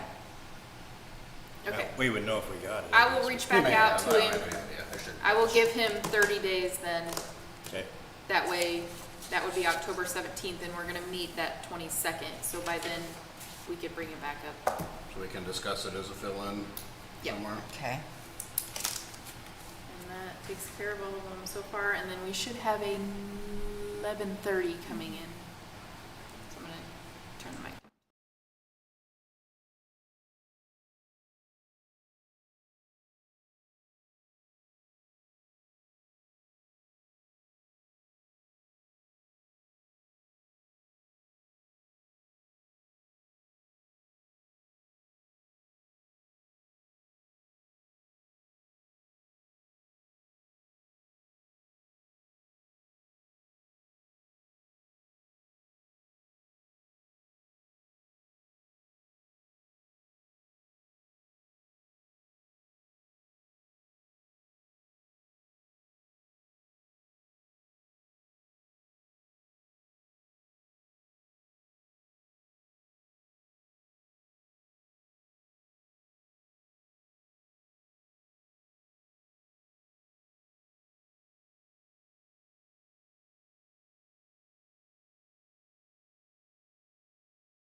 Okay. This is an administrative hearing being held on September 17th, 2025 in the Huntington County Courthouse. This hearing is being recorded. This hearing is being conducted pursuant to the laws of the state of Indiana as found in Indiana Code 6-1.1-1-1. The proceeding number is 35-004-25-05-00005. The parcel number is 35-05-17-300-174-200-004. The property address is 3221 North 481 West in Huntington. The assessment year under appeal is 2025. Does everyone present agree the year under appeal is as stated? Yes. Yes. My name is Jill Zorger. I'm the secretary of the Ptaboa. The following persons are here representing the Ptaboa. Hattie Kindler? Les Howe. Matt Capozzo. The following persons are here representing the county assessor's office. Jamie Matthews. And the following persons here are representing the taxpayer. George Shaw. Will all persons who are or may be witnesses in this hearing please raise your right hand to be sworn in? Do you solemnly swear or affirm that the testimony you're about to give is the truth, the whole truth, and nothing but the truth? Okay, go ahead. Okay. My basic question, like say with the assessor's office, I saw my assessment like skyrocket. From say 2021, the assessment amount was 109,900.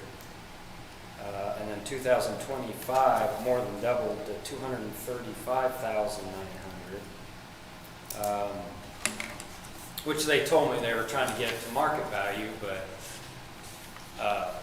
I would always thought market value is what somebody paid for something, because last year, or 2024, I bought the property for $222,000. Also, I looked at other properties on my street with the same square footage. My house has 1,380 square feet. Down the road, there's one with 1,371. Its assessed value is 181,500. Another one down the road with 1,400 square feet was 192,200. So, I mean, I would like to lean for at least the assessment amount is what I paid for it. Would be the market value.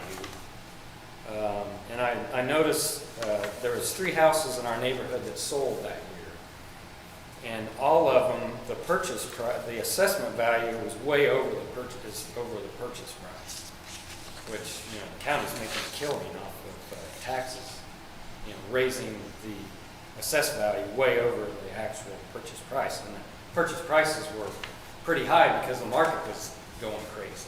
So that I would at least like to see my purchase price being the assessed value versus, putting it way above, what I paid for it. So it's kind of, my grievance, I guess, toward the situation. Because like I say, I know property values went way up, but, the assessment values went really high. But like I say, it's more than doubled in 4 years. So, I don't know what else I could do, but state my grievance, I guess. Well, that's what we're here for. Yeah. And I know in the last 5 years, basically I bought the property off of my son because, kind of funny story, they were getting ready to have twins. They already had 2 girls, so they needed a bigger house. And they're worried about selling their house, so I said, well, it's time for us to downsize. So all the kids are out of the house. So I went to sell my place on Clear Creek and to buy their house so we could downsize. So, I said, well, how much do you need to get to the bigger house that your guys are trying to buy? So that's what we came up with the price, $222,000. So you When I determined that purchased it. price with your son? The 222? Yes, that's what I purchased it off of Okay. him. Yes. There wasn't an appraiser or anyone involved No. in that? No, wasn't a appraiser. Okay, So that's, okay. They said that's what they needed to have to buy the property they were looking at, because it was a lot bigger house, Okay. because they have 4 kids now. So, Yeah, they're pretty busy. so that little Yeah. 1370 It's is really too tight. small, yeah. Yeah, and that's like, well, yeah, it's, So all my that's- kids were out of the house, so we could downsize. Did you, I'm sorry, Oh, go ahead. did you get any kind of appraisal or anything when you purchased this, or? No, I didn't. Any kind of value indication? No.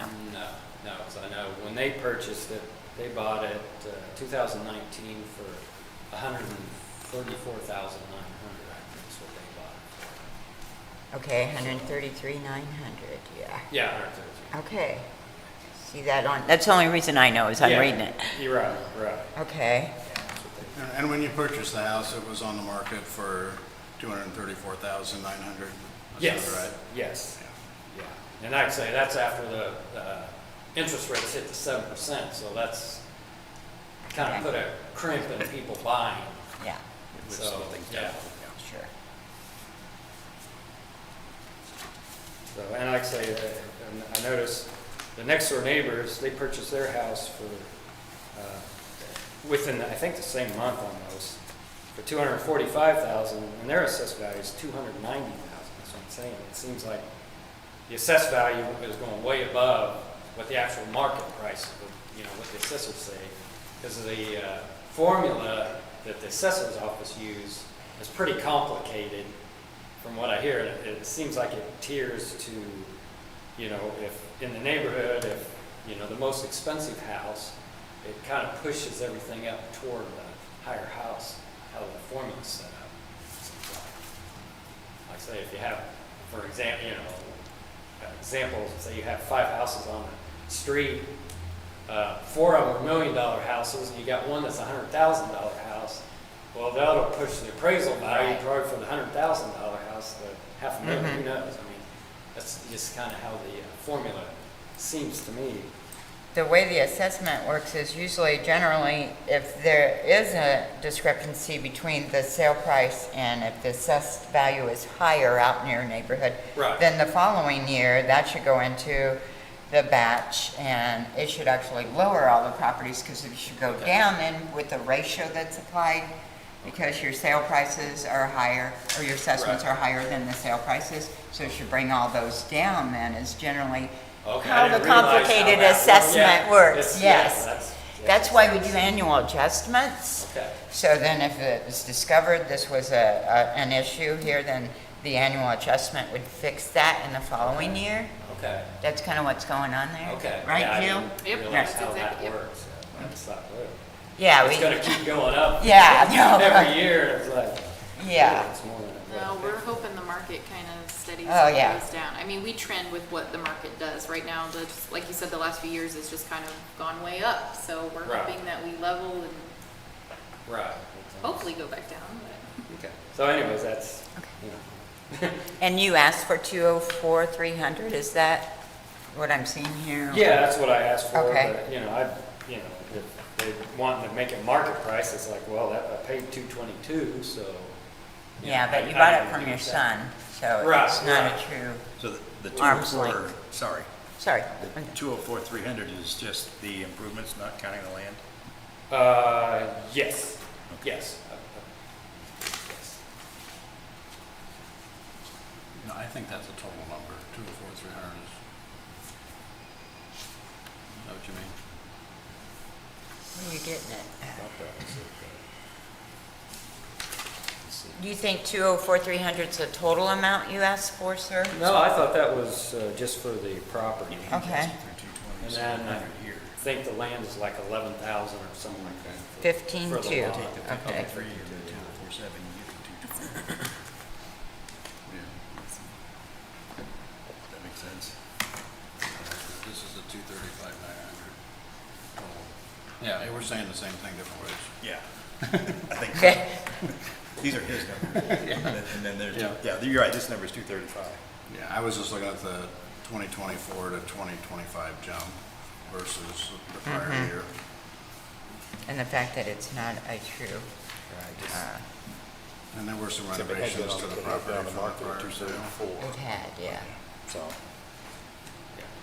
because I thought about that some norms of transaction per se. Yeah. Took the fireplace out, put a window instead.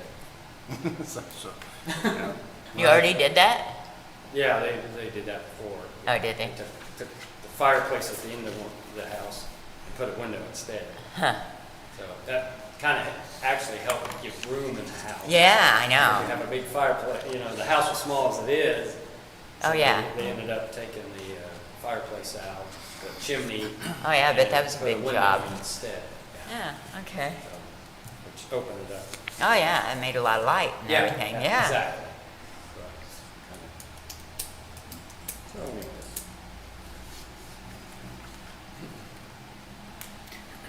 No, do we have any questions? Jamie, do you want to? I have any more I to mean, say. The assessor's office has 5 comparable properties and have the sale date of 1/1 of 23 or greater. Assessment in line with sales, as the median price per square foot is 171, 52 cents, and the subject property is assessed at 170, 94 cents per square foot. Assessor recommended no change in assessment. do you have any other questions for Mr. Shaw or any other discussion? No, not really.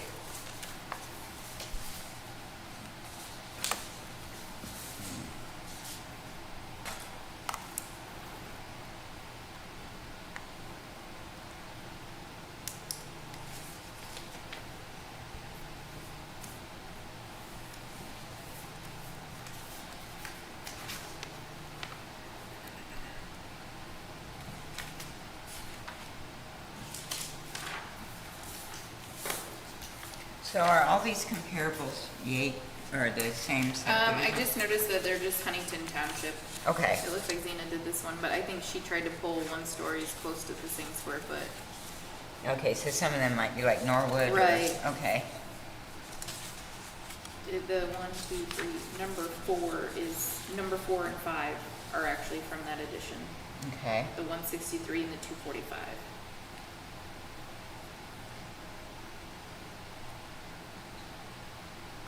So, I have a stupid question, maybe. How did we get the 171? Yeah, I mean, Zena did this Median- one, so I'm median square assuming she price. took the assessed value divided by the square foot would be what, So, but it's based on these 5 properties here? yes. So if you look at the very bottom, it says a medium price per square foot, 171. So what it does is it takes the sale price and then it adds or deducts depending on the amenities versus the subject property, and then comes up with an average, and then it averages those 5 sales.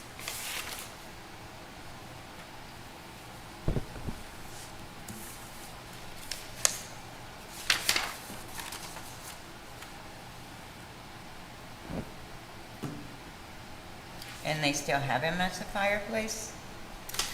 You know, 4,500? I was trying to look to decide if, Sorry, we're jumping around all, That's fine. we're trying to help you here. No, I appreciate it. Appreciate it. I'm showing a fireplace on this property record card. okay, yeah, we can definitely remove that for sure.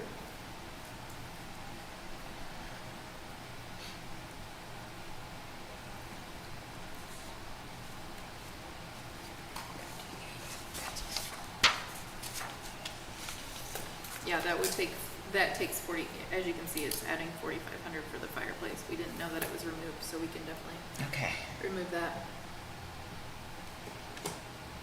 Yeah, you might even be able, if you look at the picture, see that there's like an air conditioning unit at that end of the house. That's right by where the chimney was, and you can see there's no chimney there. Yeah, wow. Okay. That's not it. Oh, it's right. Yeah, there it is. It's on the, So it's right that's here. like- yeah, right there. Yeah. There used to be a chimney there, and Huh. now it's the air conditioning unit. Window.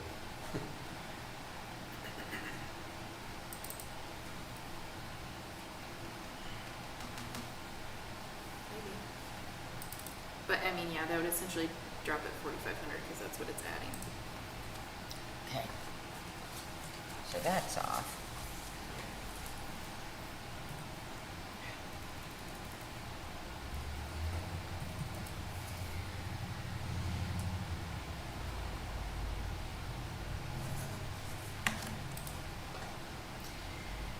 see if my computer wants to work today.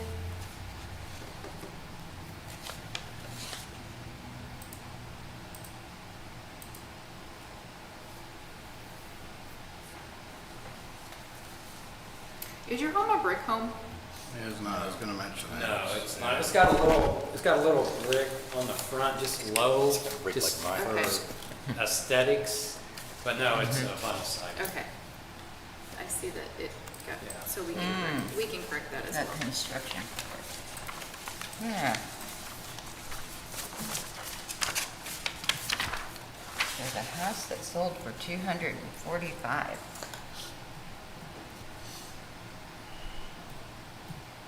2,000 square feet. So you gotta ask yourself why there, huh? Yeah, why there?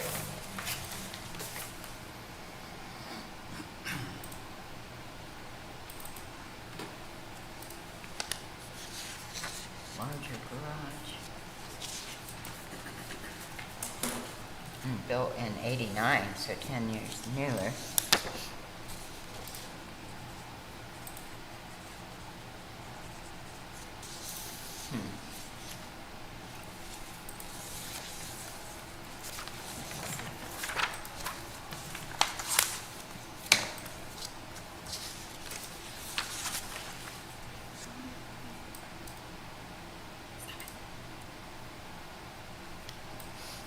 Yeah, the house that sold, I was checking it, making sure that this house that sold for 245, Okay. if you will. It had the extra garage there, sit Oh. at the back here, and then it did have an in-ground pool. Oh, okay. Ooh, Why can't I get down with it? that's nice. Just to give you some Yeah. differences. Yeah, Show off. so it's superior and it's 10 years Look, I newer. gotta change that it's- You don't see exterior features here. Exterior features. Oh, yeah, why isn't the option Four. coming up? It's under this, I don't know how to get under that. Or do you have to pull it up single family? Track, it's probably not the pool. I don't know that the pool's on there. Just can't get- No, is that where you changed the brick? No, it's over here in the.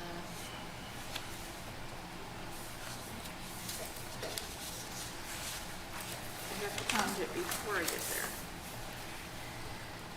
I was trying to So get you if an you take out the estimate. fireplace and brick, how much is that going to affect? This should be down here below this. Because you have to depreciate it all. That's why I don't know.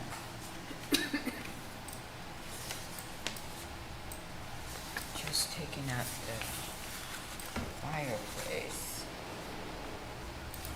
If that's 4,500. The brick, I don't know how much that adds. Did I do that in the I computer? know, So, I'm trying to get the brick off 4,500 of up it, to but it's. 235, but it's the the 229. Program is not. I mean, I guess I can get to his 220 without too much trouble. Yeah, yeah. Yeah, by removing those things, yeah. Well, again, looking at market consistency, just on the prior assessment, puts it at 203,175, which is close to That's definitely not 203,100. what you're looking for. I mean, if we want So it should some say. consistency in assessment. Uh-huh. No, we don't want to do that. Why would we be consistent, right? And that's just building. 860,000. And that's building only, right, not land? Not every time. It's the total, right? Total, yeah. Okay. Oh, you can't even see it up there. I'm okay with that. Okay. We're getting down there, you know, close. With it. It's just a much smaller house than our last comp. And with that fire, or the pool and stuff that you're pulling Yeah, up, It was a, that extra garage, I mean, that's a huge, yeah. It's there's a lot of under that. renovations in Mr. It's the Shaw's next one house, over there. but the other house was renovated too, and they did have extra garage, and so I think if maybe you can see where there maybe was a premium in the market on that property. Yeah, okay. Yeah. It's a bit of an abnormally. Sorry. I was gonna mention, what surprised me is, the house on, was it River Road, or it's just in our neighborhood that went for, purchase price was $342,000. And it's like, wow, somebody paid a lot for that house. Wow. For, They wanted it. Yeah, they were at one time paying a lot for houses. yeah. Okay, do we have a I would so motion? motion. 2043. Want me to make the motion? Well, so I thought He you- made it? the Okay, I think he's motioning. okay. I second that motion. For the total being 204? Total, Total assessed value, okay. 2043? Okay. Those in favor of said motion. Oh, any more discussion? I think we pretty much discussed it already. think Those we- in favor of the motion say aye. Aye. Those opposed, same sign. Let's go with 2043. 2043? All right, we will adjourn the meeting, and I will send you official paperwork with that value, so you can have that for your records. Oh, thank you very much. I appreciate Thank everybody you. for taking time. Thank you. I appreciate it. Thank you. All right. You're welcome. You guys have a good day. You too. You too. Enjoy that weather. I will. Thank you. Thank you.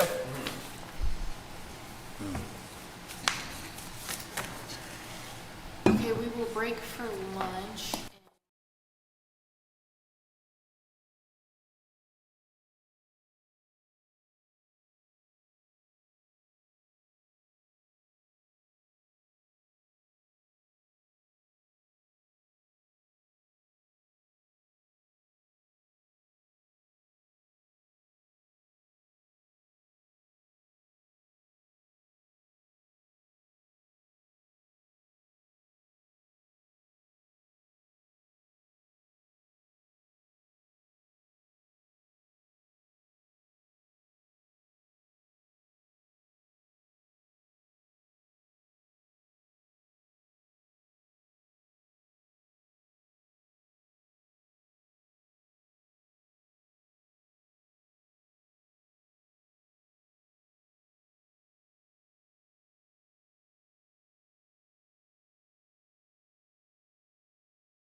Okay, it being 1:15 or 1 PM Brandon Wright at 1035 Little Turtle Trail, we are going to mark as a no-show.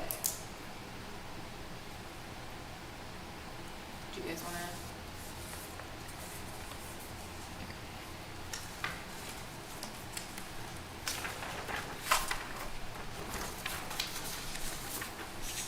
His value for 25 is 167,900.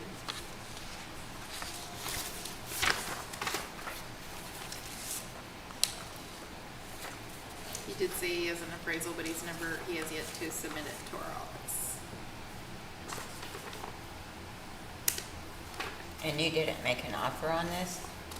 No, we were waiting on the appraisal to come in. Okay. Okay, sorry. Turn the volume down. I did once, it went back up. Turn it off.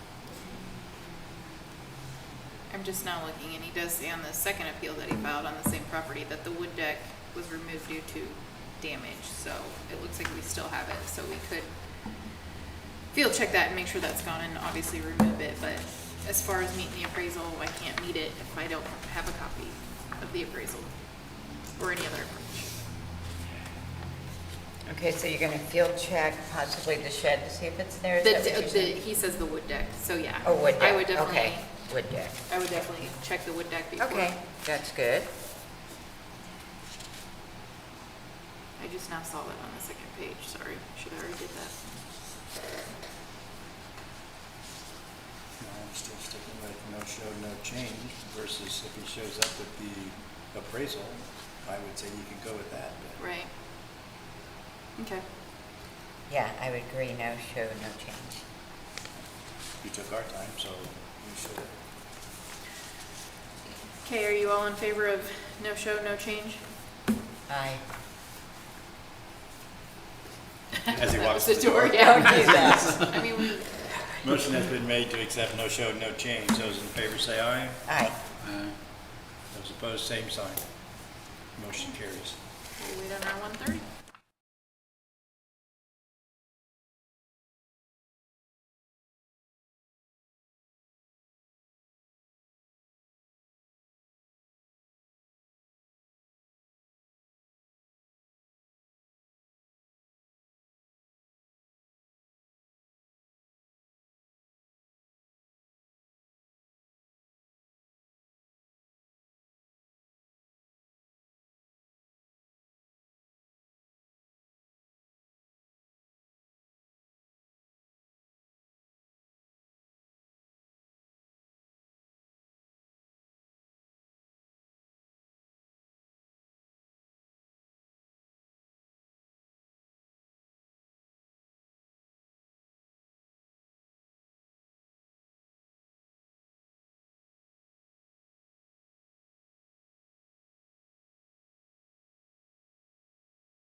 It is 145 or 13254 Wright Street. Bendwin Smith, I'm gonna mark him as a no-show. I did have an offer for him at 115, or no, I'm sorry, 105,800. His assessment under appeal was 113,800 for the 25 bag.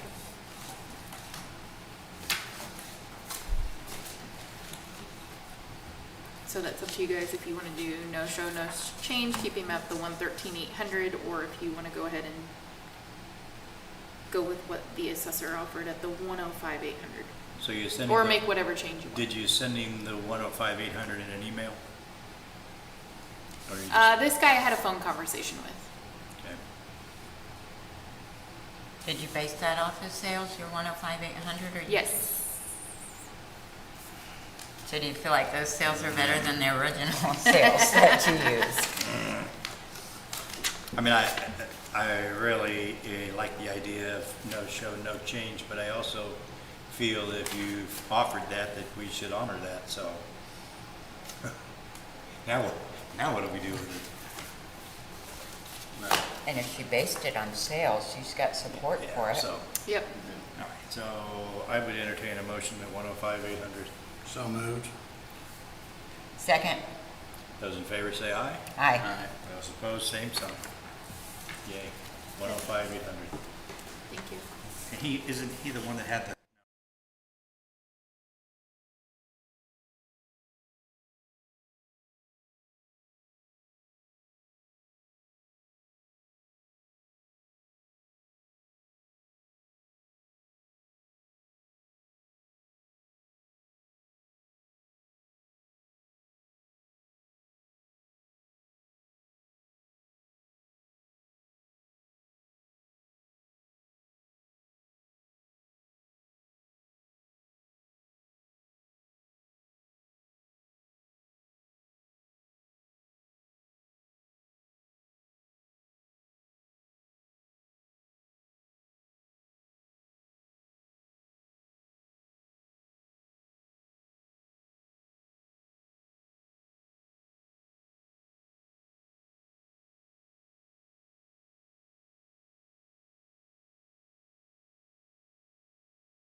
Okay, That's so about what my our mom lived in. 230, 1849 Guilford Oh, that's- Street, Huntington, I'm going to mark as a no-show because we're past 15 Okay. minutes. Do you guys want to no show, no change, or do you see something that?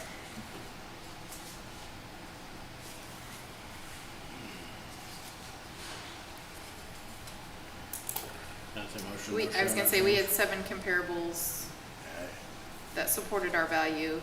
We requested additional information and they did not provide any.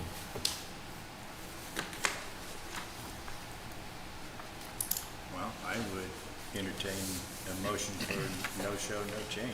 So moved. Second. Those in favor of said motion say aye. Aye. Those opposed, same sign. I'm sorry they didn't show up. Me too.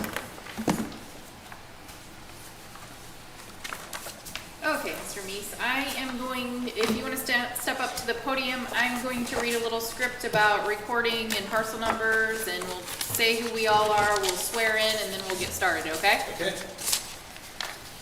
All right, this is an administrative hearing being held on September 17th, 2025 in the Huntington County Courthouse. This hearing is being recorded. This hearing is being conducted pursuant to the laws of the state of Indiana as found in Indiana Code 6-1.1-1-1. The proceeding number is 35005 25050060. The parcel number is 350510 300 341 900 005. The property address is 1580 Oak Street in Huntington. The current assessment year under appeal is 2025. Does everyone present agree that the year under appeal is as stated? Yes. My name is Jill Zorger. I am the secretary to the Ptaboa. The following persons are here representing the Ptaboa. Patty Kindler. Les Howe? Matt Capozzo? The following persons are here representing the county assessor's office. Jamie Matthews. And the following persons are here representing the taxpayer. William Meese. Okay. Will all persons who are or may be witnesses in this hearing please raise your right hand and be sworn in? Do you solemnly swear or affirm that the testimony you're about to give is the truth, the whole truth, and nothing but the truth? I do. Okay, Mr. Meese, it is your... I'm not sure if you've discussed this at all, but, I have just seen what some of the properties that have sold around me, the values of them, and the 385 evaluation on mine just seems higher than what it should be. And, I can list some examples if you like. Yeah, go ahead. Okay, so whatever like- information you got. Okay, so like 41 Stone Ridge. Okay, so that's in Northway. Sold November 2024. And this is supposed to be for the evaluation on January 1 of 25. So within about 6 weeks of that, that property's 2,524 square feet. Sold for $278, which is $110 a square foot. And it's, 36 square feet less than that now. And 1390 Cherry Street is 2,356 square feet, so that's 204 square feet less than my house. But sold for $265 on 11/6/24.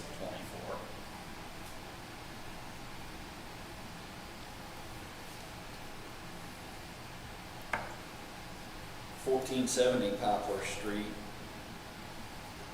Now it's only 1,728 square feet, but it sold for $168,000, which is only $97.75 a square foot. That sold April 24th of 25, and that is like there's a house across the street from me, and behind that house is where that house is. So it can't be much closer to my property.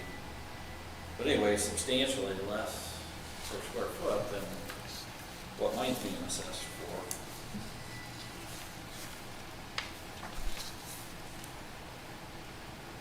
Now I I did pull up a couple others, like there was one that sold on March 24th, 1964 Abbey Court, 2,480 square feet, sold for $334,000. But that's a brand new house. I mean, that's brand new. So you're comparing a 75-year-old house to a brand new house. Where's Abbey Court? Isn't I that? think that's up in. It's in Carlisle, yeah. So, but it's a brand new house.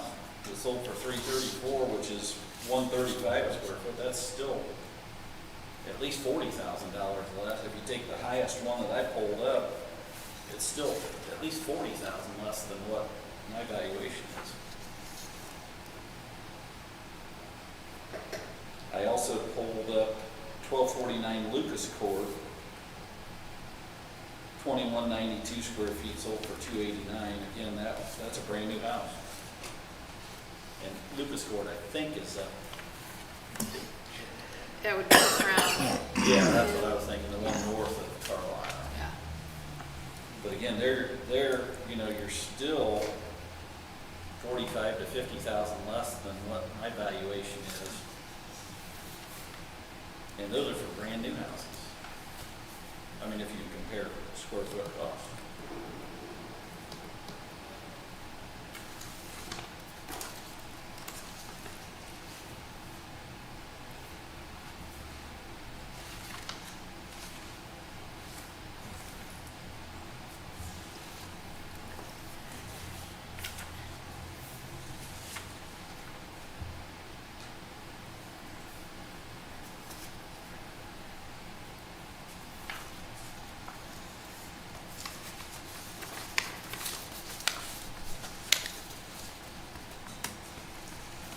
And I'm sorry, Mr. Mason, I'm just trying to catch up on the data that I didn't write the address down right. What was the address, the one on Poplar that you mentioned right after That is 1392? 1470. 1470, okay, sorry about that. And that's where Marcia Garrett, Oh, yeah, Marshall's old house.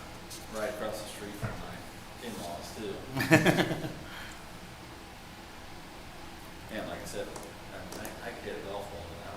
Is it? And I'm not very good anymore. That means you were good once upon a time. Yeah, You're way ahead of me. Yeah. I used to be a below average golfer, now I'm worse. Yeah, right. And I wish you could get that far, right? Yeah, okay.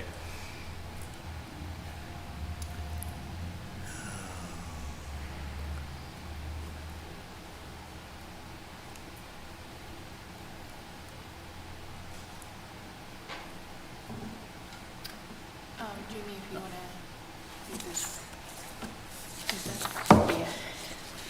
The assessor's office has two comparable properties in the same neighborhood as the subject property that have the sale date of 1/1/23 or greater.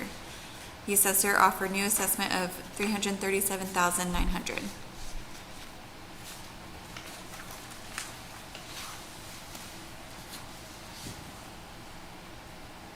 The assessor offered $337,900? Yes. Okay.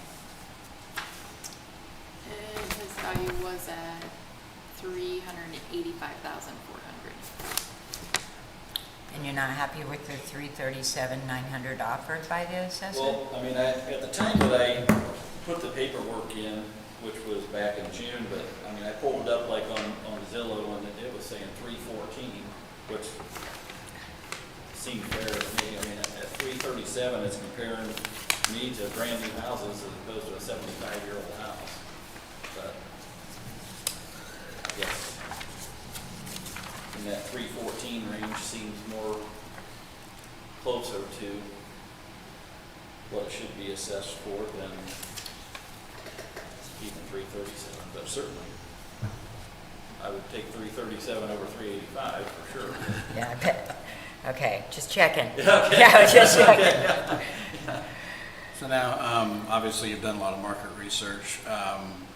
Just to throw another sale at you, because obviously we're looking at it from a market value perspective and neighborhood sales. Have you had a chance maybe to look at or comment about the sale at 1756 Cherry? And that's the one at the corner of McGann and Cherry, closest to the shopping center. I guess I didn't see that The brick when I was one. looking it up, but and if you're familiar with, obviously, I'm gonna say, are you familiar with the neighborhood? Of course. Yeah. But you know the house up there on the corner? Yeah. Like That's- Shinkles? Yeah, that sold for $299. Where am I going here? It sold for $299, 0405 of 24. Or no, January of 24, I'm sorry, there's a quick claim deed after. How many square feet? Let me look here. We show it as 2,120 square feet. Yep. 2120. And what'd you say that one sold? 299.9. And it's back on the market now, but that doesn't really affect anything. Yeah.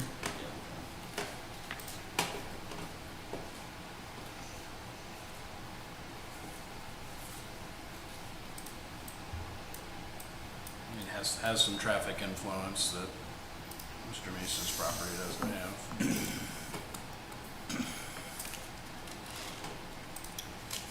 What kind of condition does it say that property was in? The Cherry Street property, it was renovated. It was renovated? Okay.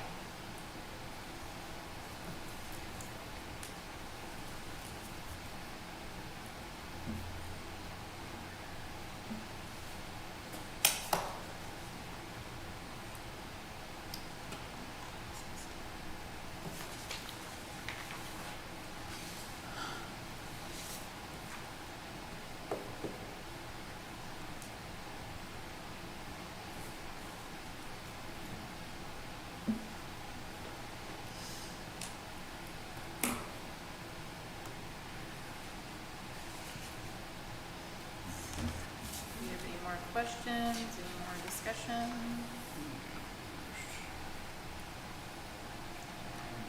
I think this one's gonna take a few minutes. And that's fine, I just,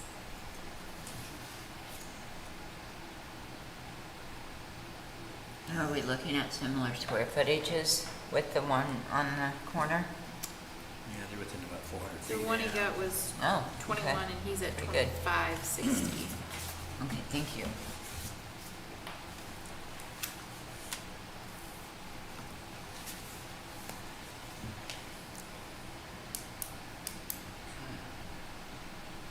Like I said, the closest I could come up with square footage wise was Rocky's old house up there in Northway that just sold here, in November of 24.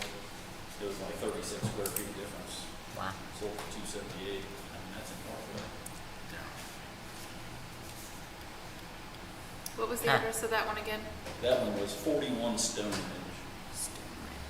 But that was the closest one I had square footage wise. That's gonna be new houses up there. It was a renovation project. It needed some work. Yeah, at that, okay. Matter of fact, they gutted it and I think put it back on the market. I think it's on the market again, right? Zillow might Is it- have I it. didn't know. It might be back on the market now, but yeah. But it has some provenance. I mean, it's Rocky's house. That's gotta be worth something. Yeah, right. Yeah, yeah. Yeah, that sold for 278. Like you said, a very close square foot. Mhm. And actually compared to the Cherry Street properties, Mr. Reese's house does have a modern floor plan, more similar to Strickler's house, and the one on Cherry Cherry, does have okay. a little bit of functional obsolescence in the floor plan. Yeah, in I all bet. fairness. Yeah, but does it have $100,000? It's a question for the Yeah. market. You can do a lot of renovating for Yeah. $100,000. Yeah. Less than you used to be able to. Well, that's true. Now it's just the bathroom. Remember when $100,000 used to be a lot of money? Yeah, That's just the bathroom. Oh, jeez. yeah. How about a candy bar is I'm $4? I'm I thinking mean, about doing my Is it on your bathroom computer over, and that I'm we did? afraid to see what it's gonna cost. I know, I would be too. Okay.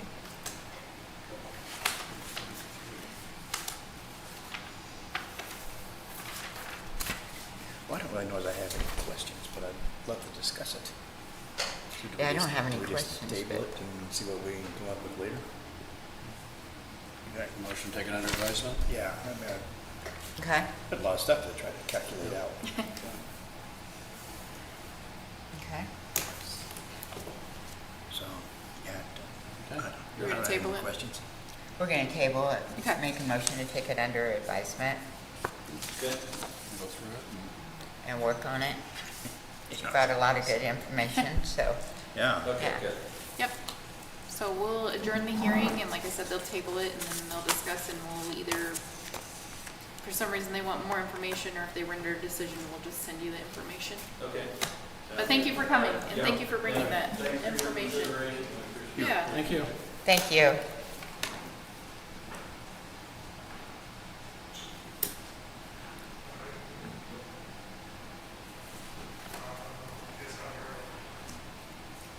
Hi. Hello.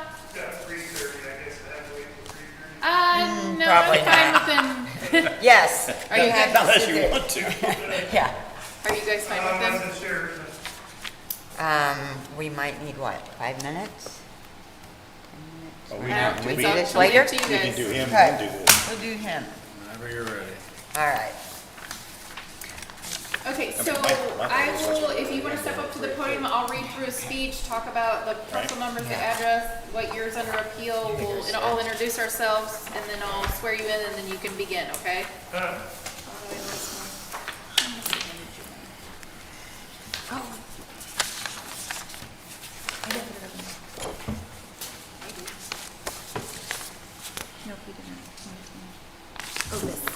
Yes.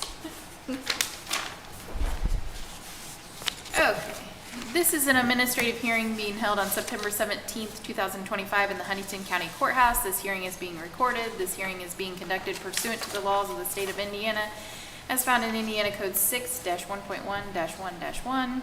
The proceeding number is 35-004-25-05-00017. The parcel number is 35-05-04-200-077. 900-004. The property address is 3539 West, 554 North in Huntington.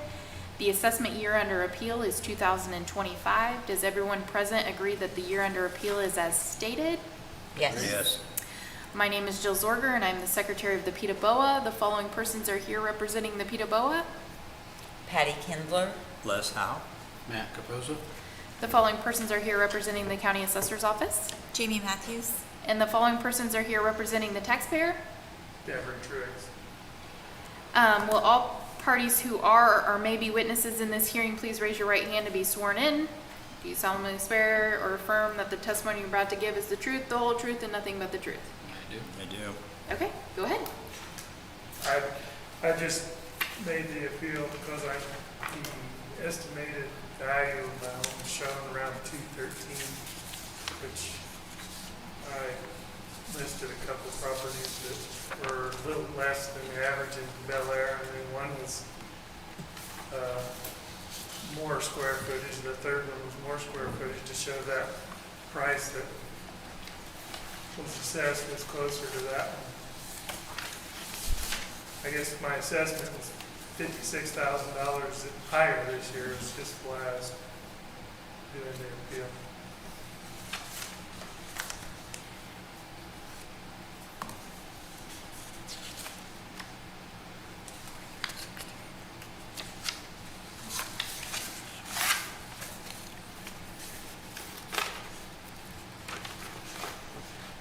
Okay, so,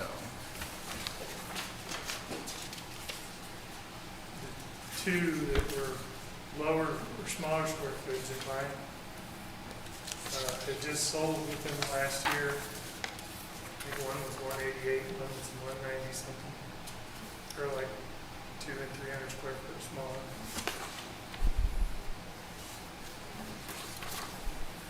these are in, Bel Air Edition. no, these are in your comps here, those sales? I listed those when I filed the appeal. Yeah, so there's a 3808 West, 558 North. It sold 131 of 25 for 175. It is in Bel Air. And Yeah, all then three of them's in 5587 North Goshen Road, sold 3 of 25 for 189, is also in Bear Letter. Yes. So I had those two. Now, I only have from the county's two. perspective, we don't use 25 sales, but, I mean, it 100% makes sense that he used 25 sales, but Well, the for third- our limit, we couldn't, so yes, no, that's The very. third one, it was like 2,000 some square foot. It was a two-story, and that's why I showed the price of that one. It was, This one is sold, this is the one that's sold. I don't Yes. know that I have the Those are the third ones he one. shared. I just have, Yeah, we only see two. do you remember what the third one was? it was 238,000, because when you called me, you told me you could drop it, the assessment to that amount. Yes, we did offer the 238,400 is what we offered. But I guess my thing was, it's just the assessment was $56,000 higher this year. So, do you have a number of what you think your property should be Well, worth? I've got it estimated off of Zillow printed here. It shows, actually it shows, So closer to the 211,400, is that what well, you? as of yesterday, Oh, it's showing estimated sale price to go for 212,400, but its range is 195 to 229.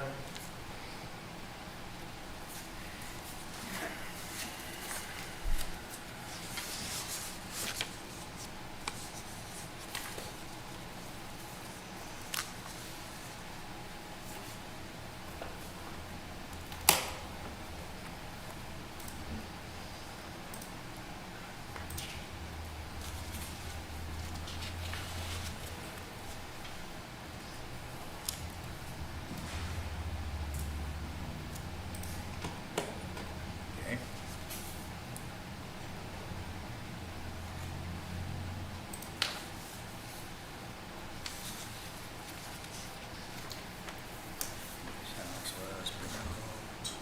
you guys have questions or?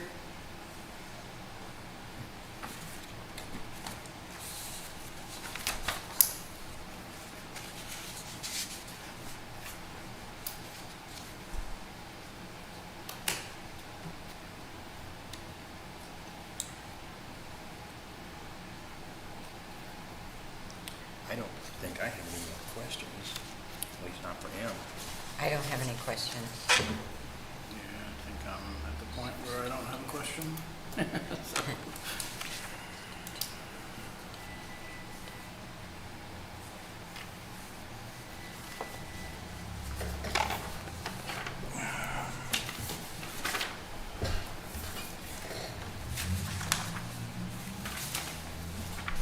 Yeah,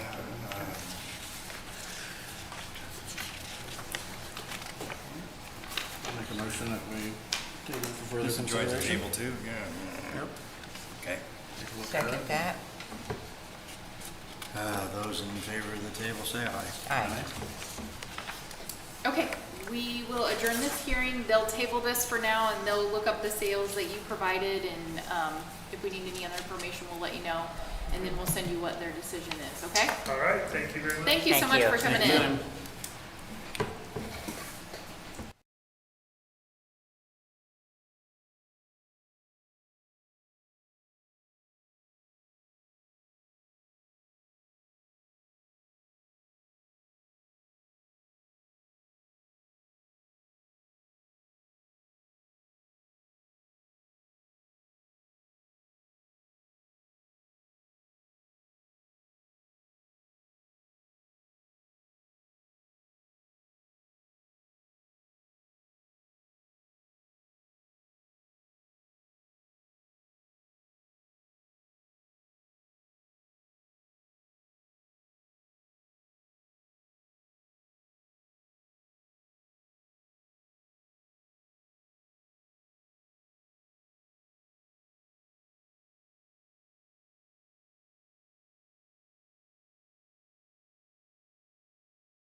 Yeah, on Zillow, the comps that they show, not that I go on Zillow, okay, it's, the highest one is 220 in that type of neighborhood. There's at Northway, 249.9 that sold in their comparable sales.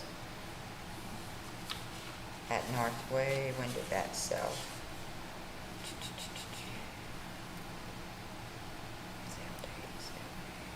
And your 220 is total again too, right?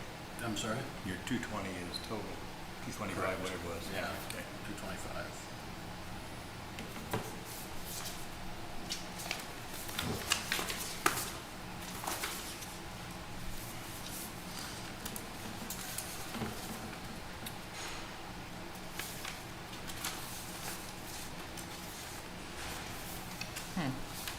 It's a pretty nice house in Northway.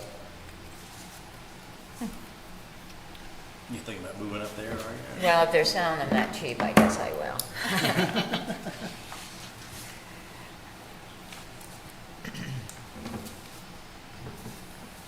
I think it's too high also.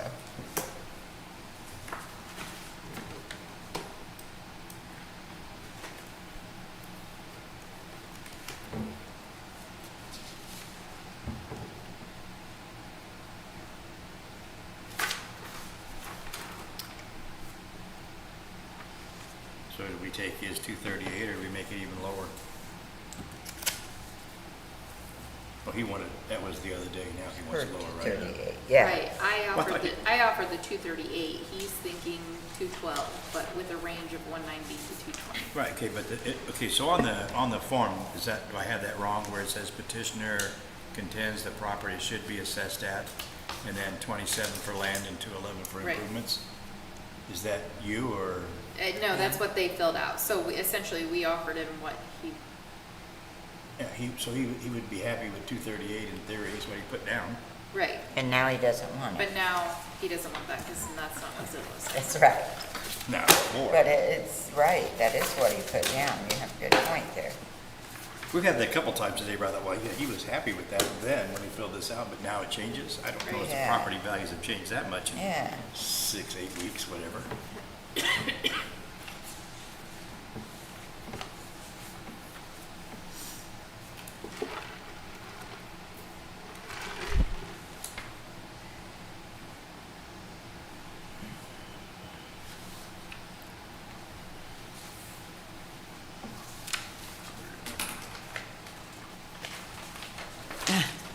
Okay, 35, 39 west, 554 north. Why does, just trying different things, Realtor.com put a value on that at 236.9 when Zillow's is so much different? Just wondering, just thought I'd, And they're mining the same data. It's exactly the same data pool they mine. So, as I Yeah. tell people all the time, Zillow is everything but right, yeah, right, and I agree. you know? And if you don't know an area, Look at that. you're looking at it and, yeah. Yeah, and look at that, that's totally different price, so we could like had that, yeah.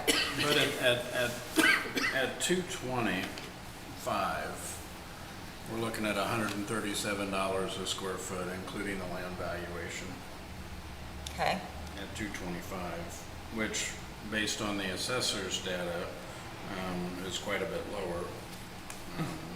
They developed an average of 170. That doesn't sound right, does it? Yeah, it's up there. So, Yeah.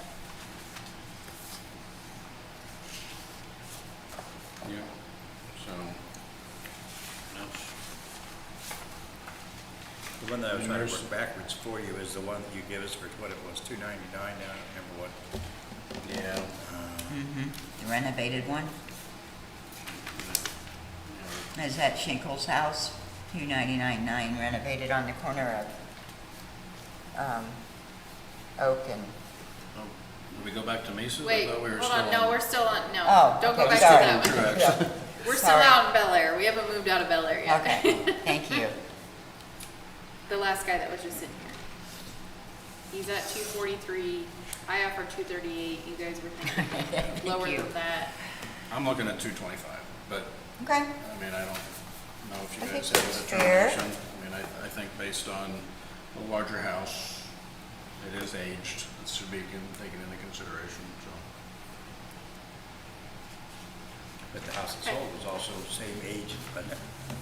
Yeah, which still puts it $50,000 over that one, that most recent Yeah, sale. that's a good point. Yeah, it is a good point. Better jump on that too. Yeah. Okay. So motion? Yeah. Second. I'm, I have a second, that we go with 225 on the evaluation of this property. Any additional discussion? Those in favor say aye. aye. Those opposed, same sign. 225. Now we gotta go to the other one. I was And then thinking. back And to the the. advantage I think we have there is we're using the 25 sales that you don't get to use. Right. Yes, right, and she doesn't. And they're going And I mean, it down. makes perfect sense, so. And they're going down. And that is yeah. a January sale, it's not, Right. pretty close. Yeah, it's Right, close but to it's not one that 24. she can put into her comps, this is what Right. we're comparing here. Yeah. I mean, I think the assessor comps was good, I- it was just that 245 kind of skews things. Yeah. Right. And that. And again, I think a little bit of this, and this is getting off track a little bit, but I'm gonna guess that this neighborhood doesn't like extend into Arlington and some things like that, which would be competitive housing from a buyer's perspective, so you're probably limited at that pool. Yeah, we just have them in that pool, Yeah, yeah. they're on a, kind of for that era of Yeah. housing and, I'm familiar with Arlington Heights. oh, sorry, well, you looked at me like. I live in there. Okay. I'm making sure. You have lived everywhere. Well, You're having but to, yeah, the numbers get skewed in there because everybody around me has paid at least $250,000 for the house. Yeah. And I'm like, then the poor kids next to me have had to put $75,000 in to fix it. Yeah, You know, I feel like, wow, somebody just took advantage of it, so. Anyway, Okay, 1580 Oak Street, he was at Okay. 385, 400. We offered 337, 900. He wanted to be closer to a 314 range. And then he had listed those three, so 41 Stone Ridge sold for 278, 1390 Cherry, 265, and 1470 Poplar, 168. And then he also had what newer homes sold for, so he was saying that he's not a newer home, those sell for higher. So let me know if you want me to pull anything up or show you anything, if that was good enough data that.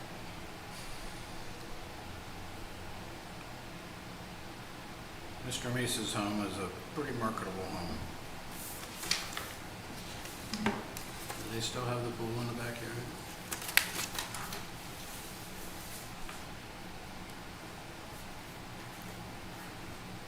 Oh, you know what? I don't know. Yep, it's listed on here.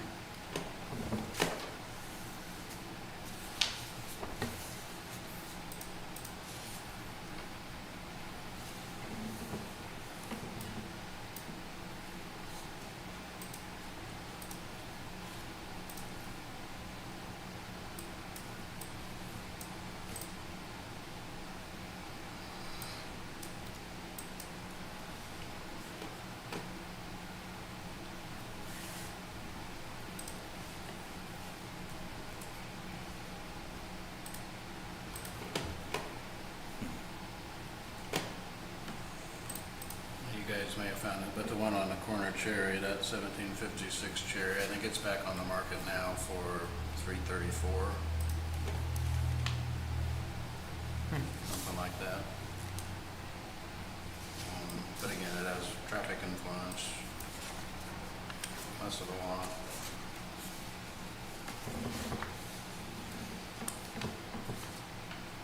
And then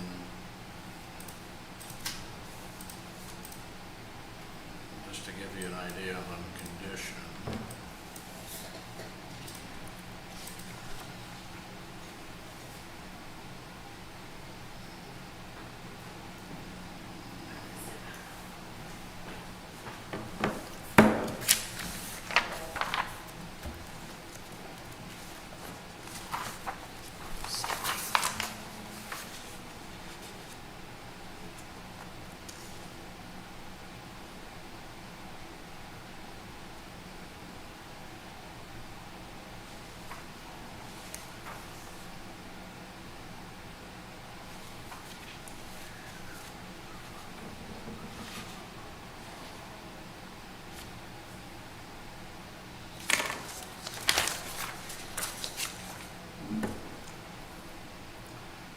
Stone Ridge is not back on the market. Take that back. Put it back on the market.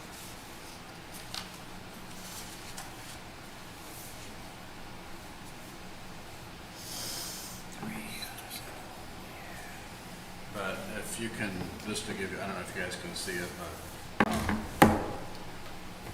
it was rough on the inside when it sold, the Stone Ridge property. I mean, Oh, yeah, it that's, needs, I mean, that's, we Oh, can see man, the carpet and the carpet. flooring and, yeah, and the ceiling tiles. Little dated.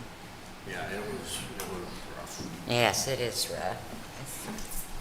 Gonna need a lot. That's the one we went for. Yeah, I've lost all my notes here, but yeah, what did that sell for? Stone Ridge, What's the address of that ditch? 41 Stone Ridge, 278. 278. And where is Stone Ridge? Stone Ridge is the back of Northway, north of the high school, Oh, Rockies. so it's up in the, what I call in the newer edition. Yep. Nice. Yeah, right by Dr. Shaw's old house. And Yeah, it's a hop, skip, and jump from here. What did you say, 41? So it's up here, it's right here. yeah, right there. Yep.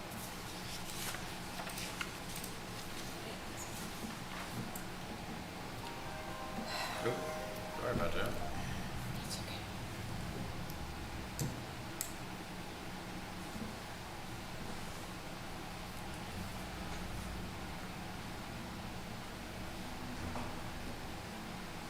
If you look at other assessments in the neighborhood for Mr. Meese, Yeah, why not? there are some similar houses.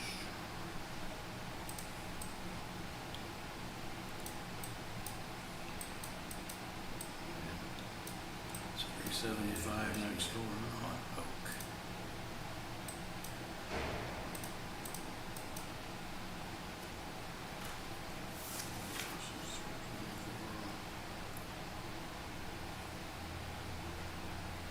Let's see, there's 1160 oak, so it's 1175 oak. Yeah, Stephen Pullings, Yeah, that's there we go. 1575, which is a very similar house. Yes. Smaller lot, no pool, maybe a little smaller, How much maybe is it? not, How so much it's is it? 297. So if you move down to these other, that's the big ranch there, that's 275. And we're gonna move into Kevin Patrick's house, it's 320. Initially, Chris Oswald's house at 314. Seth Marshall's house at 384. There's the next one down. And then that one on the corner. Seth lives next, do you running down the same street? You what? I didn't think Seth lived just down from Yep. Stefan. Yep. Right there's Seth, Wow. and then Stefan was right there. I thought Seth lived on the other side. That's what I know. Yep. Well, full disclosure again, I live right here. So, my assessment was 424. Built by the same builder as Bill Meese's house. But Okay, I appealed it, shockingly. And I think the agreed value was 352 on mine, which, I mean, that doesn't really matter, but I mean, my house is technically larger and has a smaller Okay. lot, and I have Walgreens in the backyard, so, But you don't have to, you don't have to drive to Walgreens that way, you can just. yeah, walk no, there. I'm not driving to Walgreens, no, you yeah. can go, you can walk to McDonald's and walk. Somebody was going to McDonald's the There other you day, go. you can walk to it, Yeah. yeah. I mean, not, again, not that, I mean, Okay. his street is more comparable, obviously, but, Okay, so that's got a pretty good sized house. yeah, so, and then, but at that side, and then as we get, next door, Hewitt's house is 375. Tech's house is 324, Santa's is 324, and those are both smaller ranches. I mean,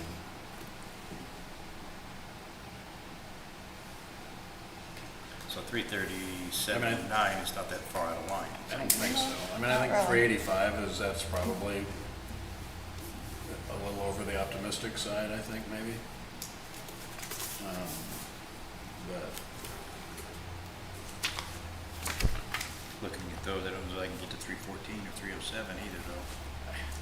and that's a,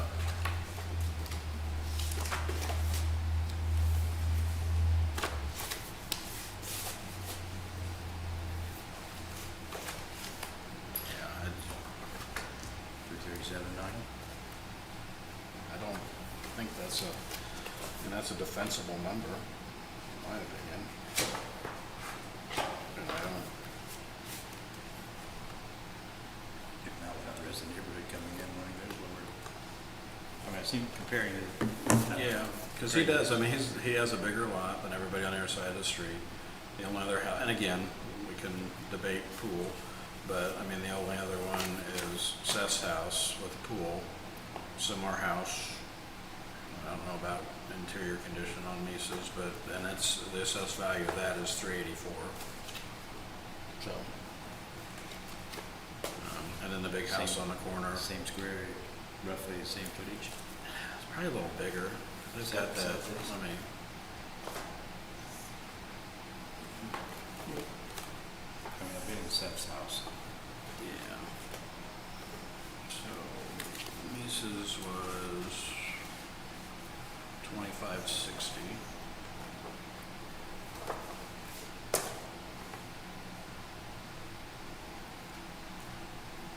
Why did it do that? If I had my laptop, Joe hadn't have broken it.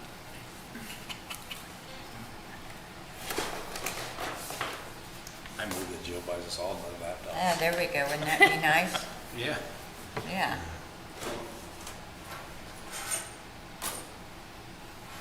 How about it, Jill? I'll put that in my, budget request. All right, you do that. Seth's is 2914, which is probably pretty much the family room on the back, so. You mean the difference in size? Yeah. Okay. But. And he's so at, if and I he's just- if I- at, he's at 384. Yeah, so if I take just cold, 384 divided by 29, what? 2914, And multiply that times his 25 something. 2560, I think. I think that's what I was thinking. That's 337, 350. So There we go. I'm kind of thinking Consistency the is the name of the 337, game. 900 is a good number. Yeah, I think it is too. So we'll change Jill's number to 37,350 just to be critical. Well, I got Hey now, Yeah, screw ya. you just couldn't say I was right now, could No, you? We could Good say that, but we're not assessment. gonna allow that. Works for me. So we're going to entertain that motion? I would make a motion for 337.9. Yeah, me too. I'll second that. Okay, I have a motion on the floor for 337.9. Those in favor say aye. Aye.